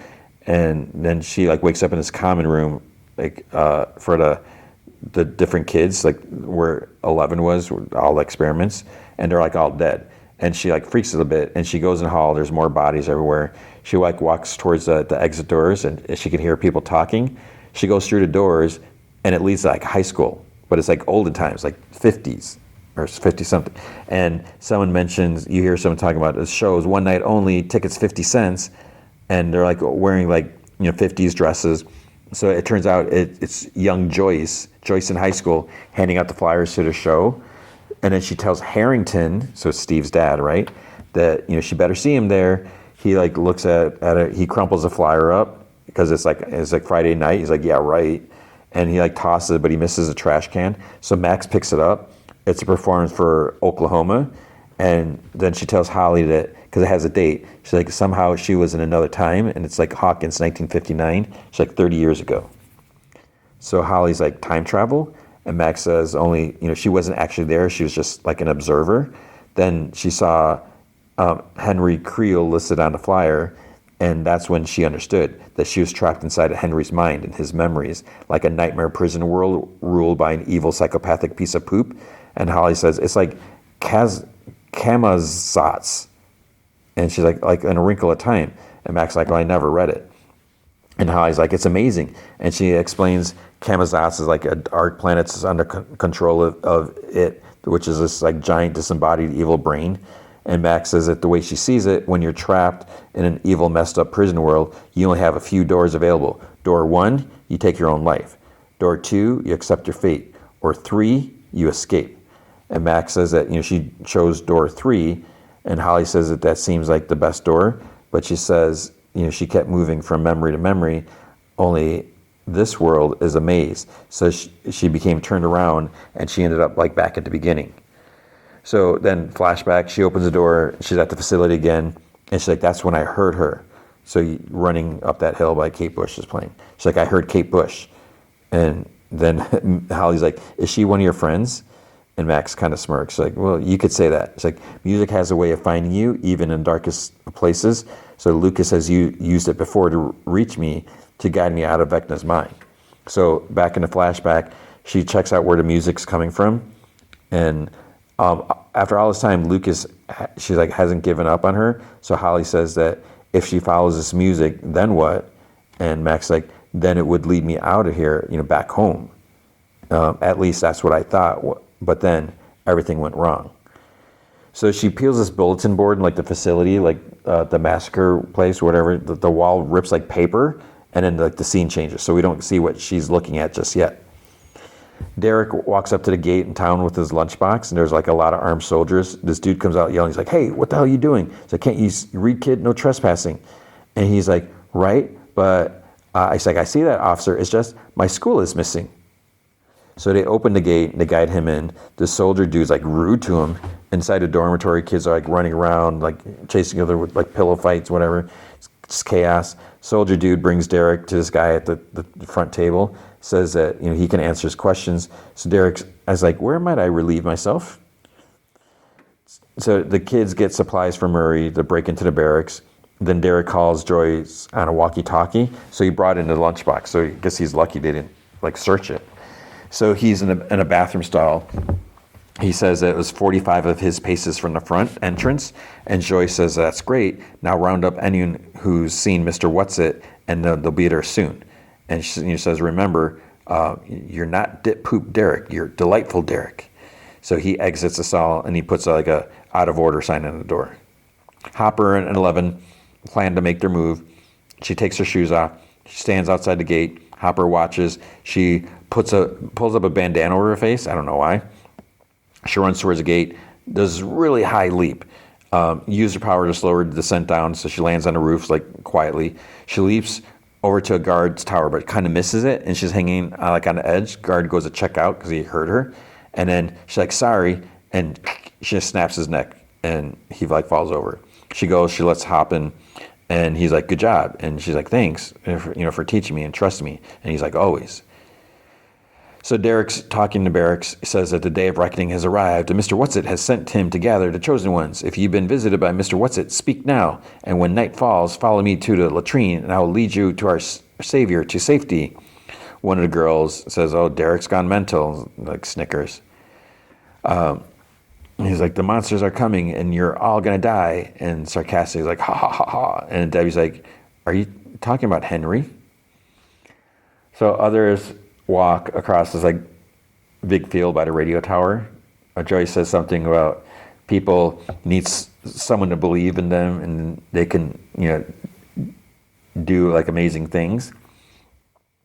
And Mike and Will, meanwhile, they have this like long conversation, which I guess is important, but because Will says that, he was close to the hive mind, he could see his mom with the axe through the demo's eyes, and he could feel what it was feeling, like it's anger, and he was scared for his mom. It was like a scary movie that he couldn't turn it off. But Mike's like, he's like, "Well, are you positive that you didn't turn it off? Like, protect your mom?" Because, Vecta controls the hive like a puppet master. Maybe when Will taps into the hive, he can pull the strings too. And Will's like, "Except I'm not Vecna." And Mike's like, "Well, you sort of are." He's like, "Well, so what? I'm a evil whatever." So he's like, "No, you're like a wizard." Or he's like, "Well, that's only in D&D." He's like, "No, or maybe you're like a sorcerer." And he's like, "We could use a little magic up here." And as they're going down the hatch and tunnel, it's weird because Robin kind of stops and stares at them, or like stares at Will. It's kind of weird. She's going to talk to him later. In the Upside Down, Dustin is sitting in a car listening. He hears something. He frantically grabs a map out of the glove box. Nancy, like they're inside some building by the wall. She's like pacing, wondering what Hopper's plan is since he didn't tell them. Then Steve and Jonathan start bickering again. It's so annoying. Steve says something about maybe there's a door, and Jonathan's like, "Oh, is it like peanut butter bopper or whatever?" Whatever he said. And Steve's like, he's like, "Well, you have something to say? Just say it." And John's like, "Well, maybe you shouldn't be calling the shots." And Nancy jumps in. She's like, "Well, it wasn't just Steve's choice. It was mine too, since it's my sister." And she's like, "And I agree with Steve." And he's like, he like that. And she's like, "We can't just sit here." And she's not sure about a door, but that wall can't go on forever. There has to be a way around it. Dustin comes in. He's like, "There isn't." So he unfolds a map. He says that the wall is a circle completely surrounding the Upside Down. And Steve's like, "How'd you figure that?" And then Dustin's like, "Because unlike you, I didn't sleep through Algebra 1. So his magic tracker, whatever thing, it's so convenient that this thing tracks them or whatever. He says it was picking up a weird frequency coming from the wall. And it took a bit to place, but he had heard it before when he and Jonathan, when they were looking for Hop in the first episode or whatever the season, maybe the second, I don't know. Jonathan says that, Dustin said it was interference, and Dustin's like, "Yeah, it was, but it wasn't coming from a military broadcast or an EMI. It was coming from the wall," which is important because that gives him 3 known locations. So he connected the dots, he measured the midpoints and drew the perpendicular bisectors, but it's like, this is not Algebra 1. I mean, unless they've changed the curriculum from the 80s to today. Steve cuts him off. He's like, "Okay, we're not your teachers. We don't need to see your work." And they show stuff. I was like, yeah, this is not algebra. So he thinks it's a big circle. Steve says that. So yeah, you think it's a big circle? That's like, "No, I don't think." He's like, "I know. I triple checked my calculations are correct." And Steve's like, "Well, whatever. I don't see how this gets us any closer to finding Holly." And Dustin says, because it's not about the circle, it's about the center. So according to the map, it's the DOE, the Department of Energy. And Dustin said that that's Hawkins' lab. So he's like, well, what are the chances that the center of the circle happens to be the place where all of this started, where the upside down was created? And Jonathan says, he's like, so the lab created a wall? And Dustin's like, no idea, but I think we should find out. So back to Max ripping the hole in the wall. She continues to Holly that the music led her to a new memory. She's like, only something was different about this memory. She's like, I was there. So it's like in a classroom. She's having like a nosebleed during a test. She's like, it was the day that Henry cursed me. And then like back with Holly, we see, she's like, it's the first memory, it was his first memory of me. I know as if this GD place wasn't heady enough, right? But I still had the music to guide me. So I followed it, and it led me through new memories, terrible memories. So we see like her brother, where he's like, follow me to death. And then Vecna like taking her. So Holly like gets up and sits next to Max because she sees that she's upset. So I thought that was sweet. And then Max like, and it felt like they would never end, but eventually they did. It was the night that Vecna killed me, the night that he took me prisoner. So she enters this house, she goes up the stairs, and she emerges like in this red wasteland. She's like, I finally found it, the way out. And she walks, she sees like a cloudy, shimmery opening and showing herself like lying in a hospital bed with Lucas sitting next to her.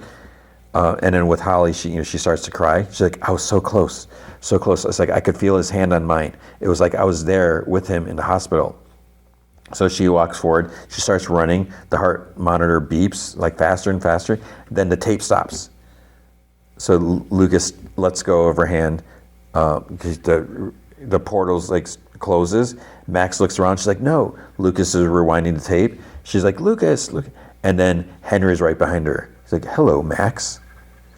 So to Holly, she's like, I ran and I kept running. And we see her running through the woods towards a rock wall. And he's like walking behind her like he's Michael Myers.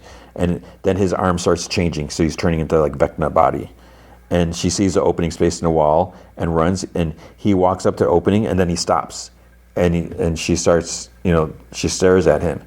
And she's like, I'll never forget the look on his face that day. He was scared more. He was more than scared. He was terrified. There's something about this cave, this memory. He won't come in here. He's like, I'm safe. So I've turned into my sanctuary, my home. It's like I took door 2, poopy door 2. And Holly's like, accept your fate. She's like, that was until you showed up. And now door 3 is back open. And Holly's like, escape. So Mac's like, I have a plan to get us out of here. And it's going to take time, more time than we have now. Henry will return to this house soon. And when he does, he cannot know that you're gone. And she's like, you want me to go back there? Back to him? Back to Henry? She's like, no. And Mac's like, I know it's scary, but if you want to get out of here, if you want to escape Camazotz, this is the only way. It's the only way. And Holly's like, tell me what to do. Or tell me what I need to do. In the tunnels, they measure the distance where the bathroom should be in barracks, and Robin decides to slow down, and she kind of bumps back into Will. She's like, do you remember Tammy Thompson? And he's like, oh yeah, wasn't she like that terrible singer? At their school or something like that. And Robin says, like, in the 9th grade, she's like, I thought she sounded like Whitney G.D. Houston. It's like the first time I saw her, it's like time slowed down. And there's like a scene from a lame-o movie, the wind blowing her hair. She looked perfect. And it was right then and there that I knew that she was the one. With Tammy, she would finally be able to be myself, all of myself. There was always this part of me that was kind of scared of this other person. And she's like, and I thought that if Tammy loved me, all of me, that I wouldn't have to be so scared anymore. She's like, and then he showed up, Steve the Harrington. She's like, you could probably guess the rest. Tammy fell for him hard. My entire fantasy life with her, along with the rest of my life, pretty much imploded right before my eyes. Like, my grades plummeted, I got grounded, had to stay home every weekend doing chores, and then one day, I was cleaning bat poop in my parents' garage, and I found this 8mm film reel, and it was just this silly home movie that I made in 4th grade, but I got it up on a projector, and all of a sudden, I was looking at this little version of myself. I could hardly recognize her. She was so carefree, and it was like fearless. She liked every part of herself, and that's when it hit me. It was never about tone-deaf Tammy. It was always about me. I was looking for answers in somebody else, but I had all the answers. I just needed to stop being so GD scared of who I really was. I felt so free, like I could fly, like I could finally be And Will's like, Rockin' Robin. And then Luke is like, hey, hurry up. And they start like chiseling away at the ground above in the tunnels. Acker's like banging on the gate. And he's like, tells the two guys, like, take me to Dr. K. In K's lab, maybe there's this nerd sitting at a computer. Then his pen holder like slides off and falls on the floor. He bends down to pick him up, and Hopper puts a gun to his back. He's like, if you make a sound, it'll be your last. And Eleven's like standing next to him. So 11 grabs the dude's key card, goes to the back door, and Hopper points the rifle because the key card doesn't work. He's like, how do we get through? And he's like, I don't have clearance. And Hopper's like, does Dr. K? He's like, I don't know. So then Hopper's like, well, then you're useless. Knocks him out. So 11 uses her powers on a door, like to try to like open it, like take bolts out and stuff like that. But then power goes out, the lights go off, and alarm goes off. And then those energy pulse things turn on, and 11's like holding her head like in pain. Ackers, Kay, and other soldiers are on a move towards them. And it's like, wait, how did Ackers get there pretty much the same time they did? Because they like left before. In the tunnels, they finally make it through. And it's like way too easy. And it's like, is there only like 2 feet of dirt or something like that? It's like, whatever. That annoying girl is like laughing at Derek. She's like washing her hands and she hears like banging. Meanwhile, Derek has a group of kids like sitting in a circle, telling them to close their eyes, breathe, and imagine that they're at a beach. And then Joyce clicks on a walkie-talkie, like turns it. So in the lunchbox, there's like a hole on there, and it's like matched up perfectly with the red light on the walkie-talkie, so he can see it flashing. So he tells Debbie, the one girl, to go. She goes to the stall, and then she opens the stall, and then the floor starts breaking. Lucas busts through the floor, and it seems like the floor is only an inch thick. It's just so ridiculous. And it's like, okay, yeah, it's barracks built on top of, it's probably temporary, but it seems like so easy. And this is the other thing. They did this big thing, this big plan to kidnap Derek the day before. Now they got this other big, massive plan. Like, it's so crazy. So he's like, howdy. And then, Debbie climbs down. Derek sends another, and then another. He's like spacing it out. And then as kids are climbing down this ladder, Mike gets wet, and then he looks up, he sticks his head out, he sees this other pipe is leaking when they were like banging, so whatever.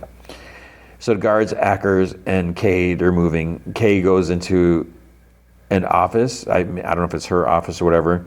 She has her pistol, and she hears like whimpering. So 11's sitting there like holding her head, and Kay like crouches, and she's like, I've been looking for you for a very long time. My name is, and 11's like, Dr. K, I know who you are, like who you've taken. I also know that you and your men are going to die. So Ackers on the other, they see a shadow in this like lab coat closet. So Hopper must be hiding in there because there's like frosted glass. And so they start shooting, and then the scientist dude that Hopper knocked out, his body falls out, and he's like full of holes. And then Hopper shoots from across the room. He hits almost like everyone, and then his gun jams. And of course, Ackers is the one that survives. So they end up like fighting like hand to hand, and Ackers takes a blade out of his boot, to slash with. Hopper grabs this like beaker of liquid and smashes it in Ackers' face. He screams as it burns.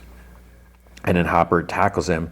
They smash through like a glass door to the container with like this big snake tentacle thing or whatever. It grabs Hopper, and Dr. K calmly walks in, talks about the thing that, it's the greater the perceived threat, the more aggressive its response. In the barracks bathroom, Mike and Will are trying to stop the leaky pipe. They're trying to like tighten or whatever, see what they can. This girl walks in, and he's like, are you looking for Mr. What's-It? She nods, and Mike's like, through the hole. Next kid going to the bathroom, slips down by the door, and because like water is starting to come out like from underneath. So that annoying girl goes to the bathroom again. Was she there before? And then she's at the stall. Mike's like, Mr. What's-It? And she like looks towards the stall and sees Lucas' head sticking out like in a hole. So she turns back. She goes out, starts calling the officer. And Mike yells like, we've been spotted. Joyce says that they got to get out of there. And Derek yells at the other kids to go. So they start running to the bathroom. The guards run towards the door. Derek like tries keeping the door shut from the inside, and then Mike and Will join him to keep the door. So officers, the soldiers are trying to push it open. And Hopper, meanwhile, is still getting choked by this big thing. Kay says, she's like, you're the reason that she's been so hard to track. The thorn in my side. After all that effort to hide her, and you bring her here of all places? And she's like, why? Why risk her life for the other? And it's like, what do you know that I don't? And then the creature's like, kind of like holding back a little bit. She's like, that heat you feel, it weakens it. And then she turns like this knob or whatever, and like the heat lamp cranks. She's like, but in the cold, it thrives. So she turns the dial again the other way, and it's like choking him some more. She's like, I can stop it, but you're in it. Have to tell me, or something. And then 11 struggles to get up in the office. Kay's warming the cell up again, and so Hopper can breathe, and he whispers, she's like, go to hell. So she's like, okay. So he turns the dial again. Then there's like a loud bang. She sees 11 like struggling, like she can barely stand. Kay calmly walks over to 11. 11 like thrusts out her hand, trying to use her power. She's like, in your current state, I'm afraid that won't work. So Hopper, meanwhile, he's trying to kick the like dial button with his boot. 11 like yells and like thrusts out her other hand. And again, but Kay grabs it. 11 stabs her with a pair of scissors because she grabbed off the desk in the office. And she pulls out to try to stab her again, but Kay stops her, shoves her down on the ground, but she still got stabbed once. Hopper managed to hit the switch and the creature lets go of him.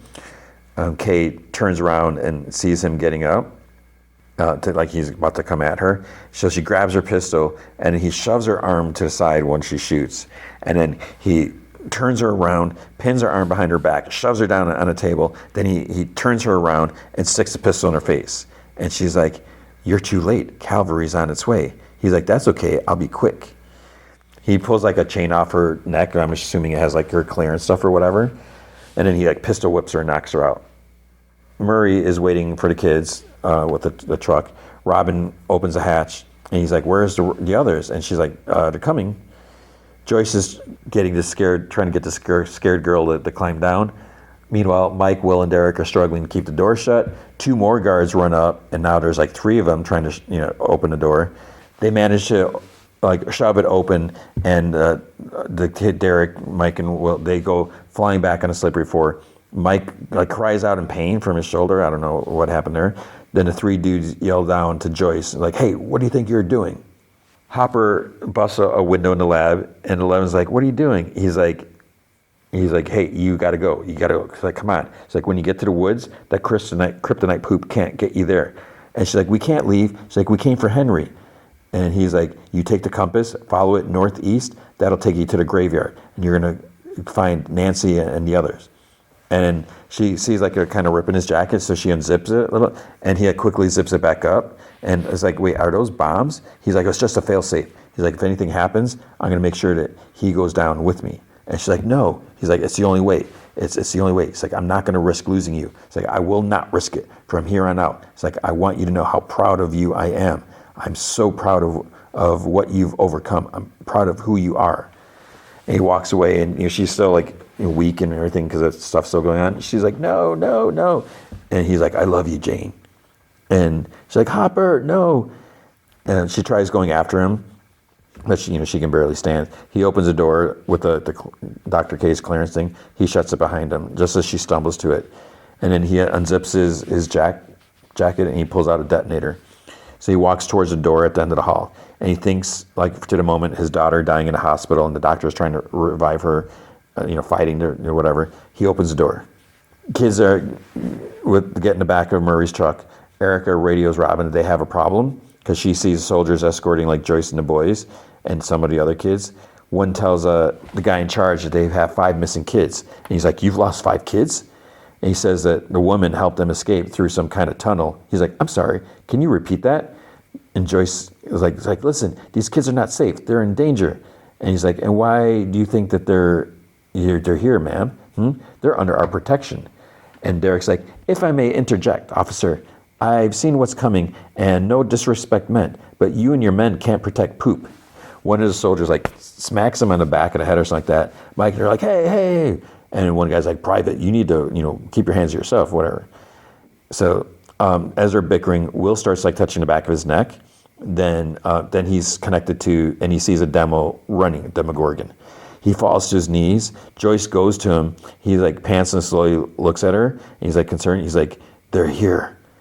So the light starts flickering around them. Soldiers look around. There's like banging underneath them. There's like kind of like red light seeping through like one of the sidewalks. Mike tells the kids, he's like, get behind him. Like, okay, what are you gonna do, dude? Soldiers have their guns up. A Demogorgon leaps up through the ground, and they start shooting at it. Like some get swatted by the Demogorgon. And it's taking a lot of shots, which is not really doing much. And it's weird because the soldiers like are in a circle, and which seems crazy because they're shooting into the center of the circle. So it's like they're gonna hit each other. A second Demogorgon pops up and behind the soldiers, behind like their circle, grabs them, starts like slashing and tossing soldiers around. A third one like jumps down and is like, it's just hacking away with his claws. Robin and Murray see like two holes opening. More Demogorgons are coming. Lucas is with two kids in a tunnel, and then there's like red opening in front of him, and then there's like another one like behind him. Mike and some of the kids, like they duck behind his truck, they're moving.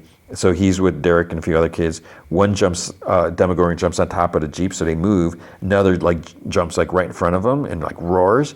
And then one on the Jeep like jumps down behind them, so they're kind of like closing in on them. The one in the front like suddenly whoosh, lights up on fire. So there's someone like in a like hazmat suit, whatever, with a flamethrower. Will screams and falls back because he can feel the pain. So it's like he's burning. And Joyce tells him to hold on. The ones chasing, the two chasing the truck, they stop running and they start writhing in pain. Same with the ones in the tunnels. So they're all feeling this. Joyce drags Will away, and his legs are kicking. He's screaming. And then in the lab, the tentacle thing is like flailing about. Then the pulsing alarm thing is like stops.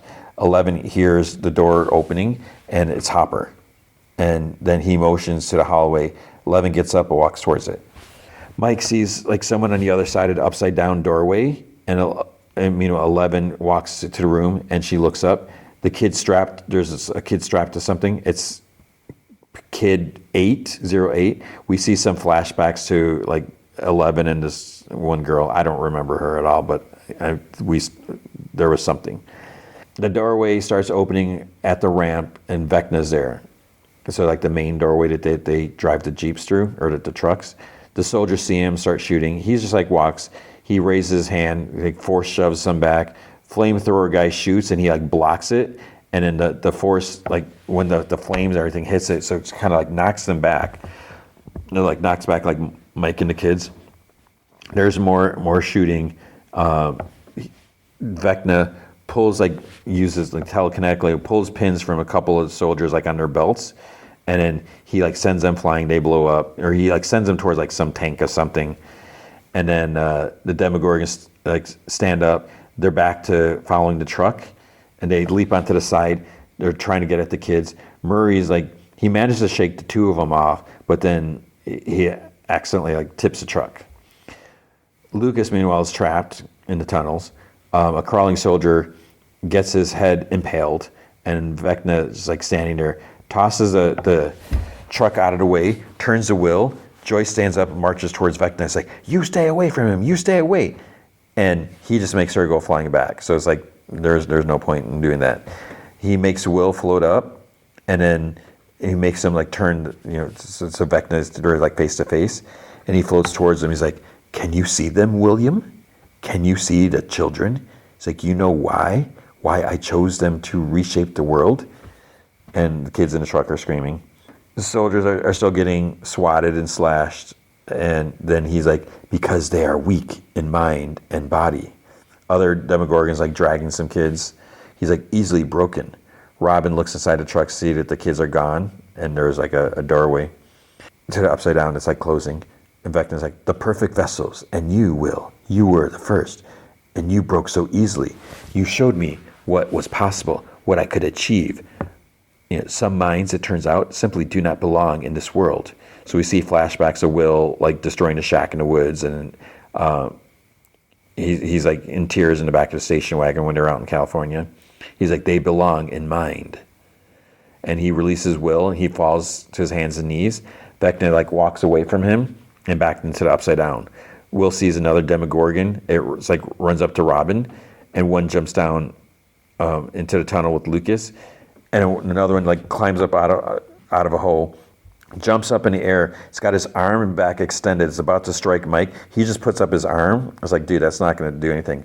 Will looks up, and then there's like a playback of Robin talking what she said before. She's like, I was looking for answers in somebody else, but I had all the answers. So Will like closes his eyes. And then we see like an old home movie. Will's on a swing alone. Someone sits down next to him. So it's Mike. He's like, want to be friends? So Will nods. More from Robin. She's like, I just need to stop being so GD scared of who I really was. And we see like some memories of Will as a kid, like different moments with Mike, building like the wood shack with Jonathan. And she's like, once I did that, I was so free, it's like I could fly. Mike puts his arm up to, he had his arm up to block. And then he looks up, and it's like frozen in midair, like arm still back to strike. And he's just standing there staring at it. Then he sees Will. Joyce looks at him, and he's got his arm out, and his eyes are completely white. A Demogorgon like walks towards Lucas, and Will extends his other arm, like stops it. Then his head jerks up, and then the one that's about to strike Robin freezes. So all three like float up. And then Will brings his arms down, and then their bones and limbs like snap, and then Will falls to his knees. His hands are by his side. He unclenches his fist. He looks up. His eyes go back to normal.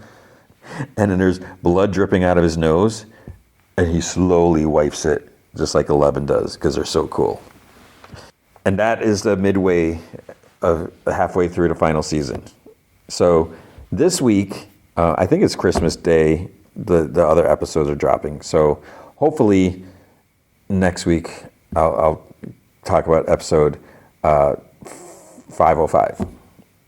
But yeah, so I'm digging the show, but there are some things that are just like too convenient, too cheesy, too perfectly convenient, whatever. But yeah, I'm enjoying it. And now it is time for the movie feature, which is Avatar,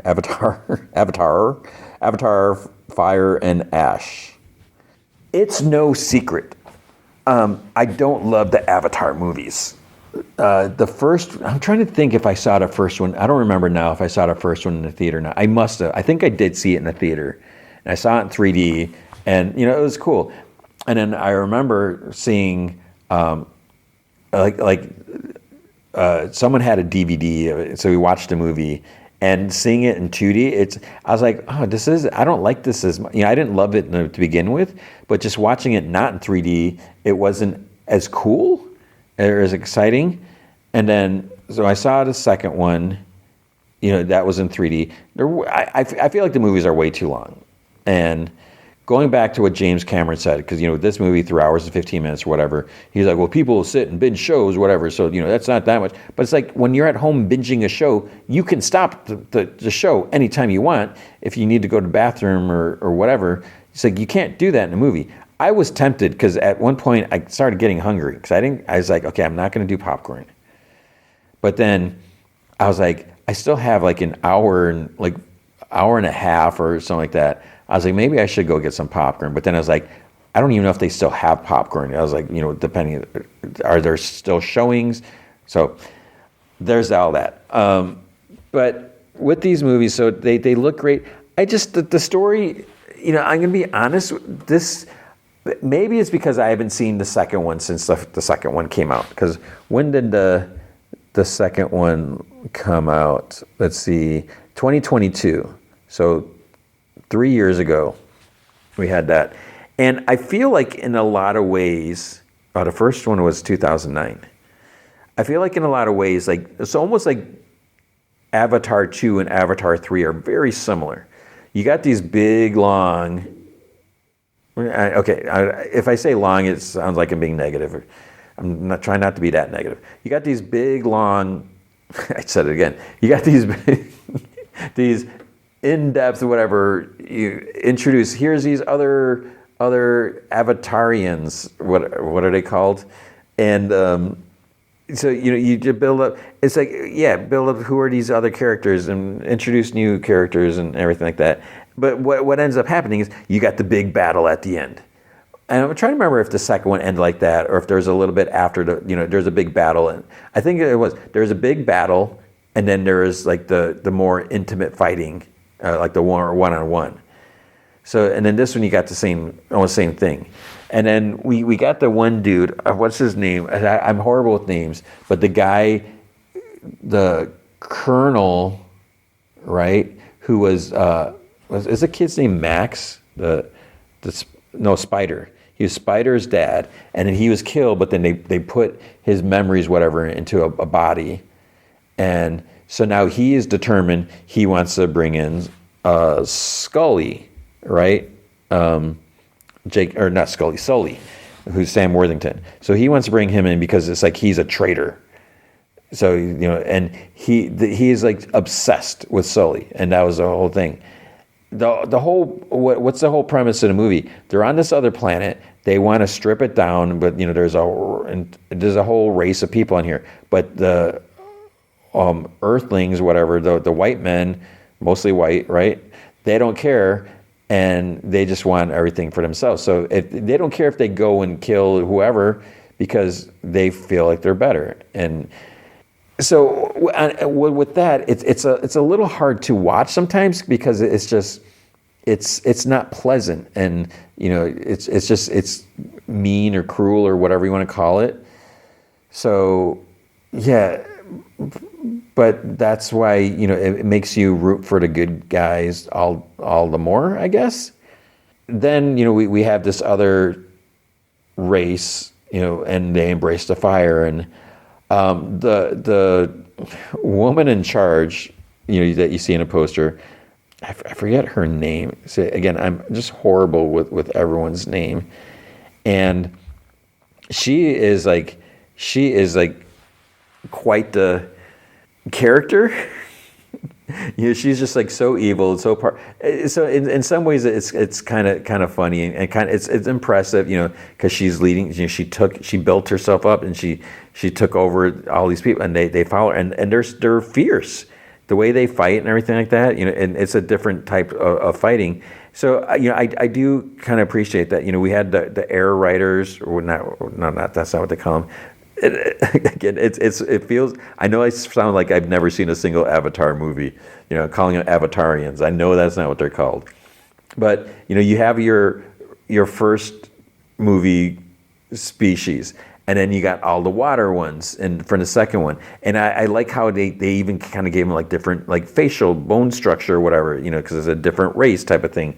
And then you got these other who are other species, race, who people are saying are appropriating, Native American whatever things, and so that's what kind of makes it interesting. You're seeing different species from all over the planet, but then at the same time, then you got the humans doing the stuff, and then you got like, oh, let's talk to the whales. These big long conversations with the whales that could probably make the movie like shorter if they didn't go so into it, and there's just seems like there's a lot of like the stuff with like Sully and his son, and then there's all the stuff with Spider, and he has to wear a mask all the time, but then what happens if the battery runs out, and just dealing with all that, and yeah. So and then there's stuff with what's Curie? So she's the Sigourney Weaver, whatever, who is like the clone type of thing, and with her like potential, and it's like, how do her powers work? Is it because she's a clone? She's got these powers and everything like that, and so there's the movie.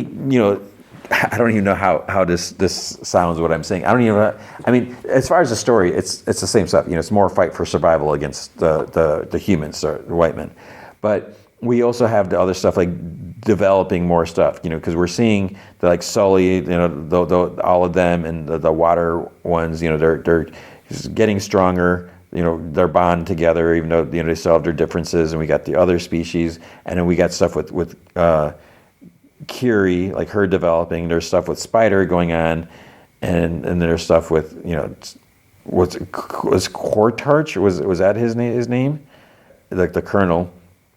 So there's a lot, and that's what I think keeps a movie interesting. So like I said, I don't love Avatar, the franchise, but the movies are gorgeous. The stories are fine. They're okay. Like I said, it just seems kind of redundant kind of thing. But all the action scenes, they will keep you engaged, and there's a lot of cool stuff to see and everything. One thing that bothered me, another thing that bothered me, there's one dude, I forgot, I don't even care what his name is, but he's missing an arm. He has like a prosthetic, like robotic arm. And there's so many times where he's like holding his arm up or pointing with his arm, or there's close-up shot of him like controlling the boat, whatever thing with it. It's like, okay, you're CGing his arm, you got the technology, it looks like real and everything like that, and you're giving us all, it's like he's fist pumping whatever with his one arm, or he's waving around, he's pointing to a map. It's like, he's not in a movie that much, but every time they show him, it's like he's waving that fake arm around. And it's just like, okay, we get it. You can make this look real. But it's like, come on.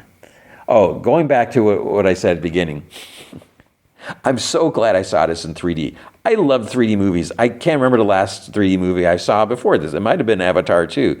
It seems like they don't show 3D movies often, or at least when I go to the preview nights, because I think generally people don't like 3D. And it used to be, I don't even know if they charge you more for 3D, but when I went to see this, I was like, oh, I guess it's just regular. Maybe, I don't even know if they're making it 3D, but the trailer start, and then I was like, wait, this trailer's in 3D. So I had to get up, go out, and get a pair of glasses. And I think the 3D looks great. And it's almost like, I don't know if they've improved it, because the one, as much as I love 3D movies, the one minor complaint I would have is they're always dark, because the glasses are like polarized or whatever. But it felt like me, I don't know if they've improved it more, but it didn't seem like overly dark, like really dark. And I felt like they did a good job with it. And, it kept me, stuff looks good, and it does hold your attention. It is long. And it seems like whenever I'm tired and I go to a movie, it's usually, I don't know how full, I should like time it at some point, but it almost seems like maybe like 45 minutes or like half hour, 40 minutes. I start getting like tired, and it's like I'm fighting to stay awake and everything like that. But then it's like I'll get my second wind, and then I'm fine after that. But it's just like, I don't know what it is, and part of it is like when it's a long movie and all that, and it's like you got the reclining seats. I don't recline them all the way because I don't want to get too comfortable and fall asleep, because I'm so tired, because I don't sleep at night, and because teaching all day. And I don't even know how long I've been talking about this movie now, but so what it comes down to, I mean, the story. There's not much to say about that. It looks great. The graphics are amazing. Everything is cool. We've got some new characters, and there's some evil characters that you're going to hate, that you want to hate because they're evil. And like James Cameron said, this movie does have a strong ending. So like, if this is the last one, that could be fine. But there's more. The battle may have been whatever ended. The war is not over yet. There's always going to be more. Although, I won't say anything more about that. So we could definitely have more, and it may be, if they do another one, it's not so much. It would probably be better if it wasn't human versus them again, because they just keep doing this so often, where it feels like it's the same thing. So if we have the Na'vi, see, I do know what they're called. If we have the Na'vi dealing with something else besides humans, that could be a good change of pace. I don't know what, but that's not my job to do that. I would say even if you just like these movies, if you plan on seeing it at some point, don't say, well, I'll wait till it's streaming or something like that, because I don't know. I mean, I guess they'll probably be on Disney, right, or Hulu.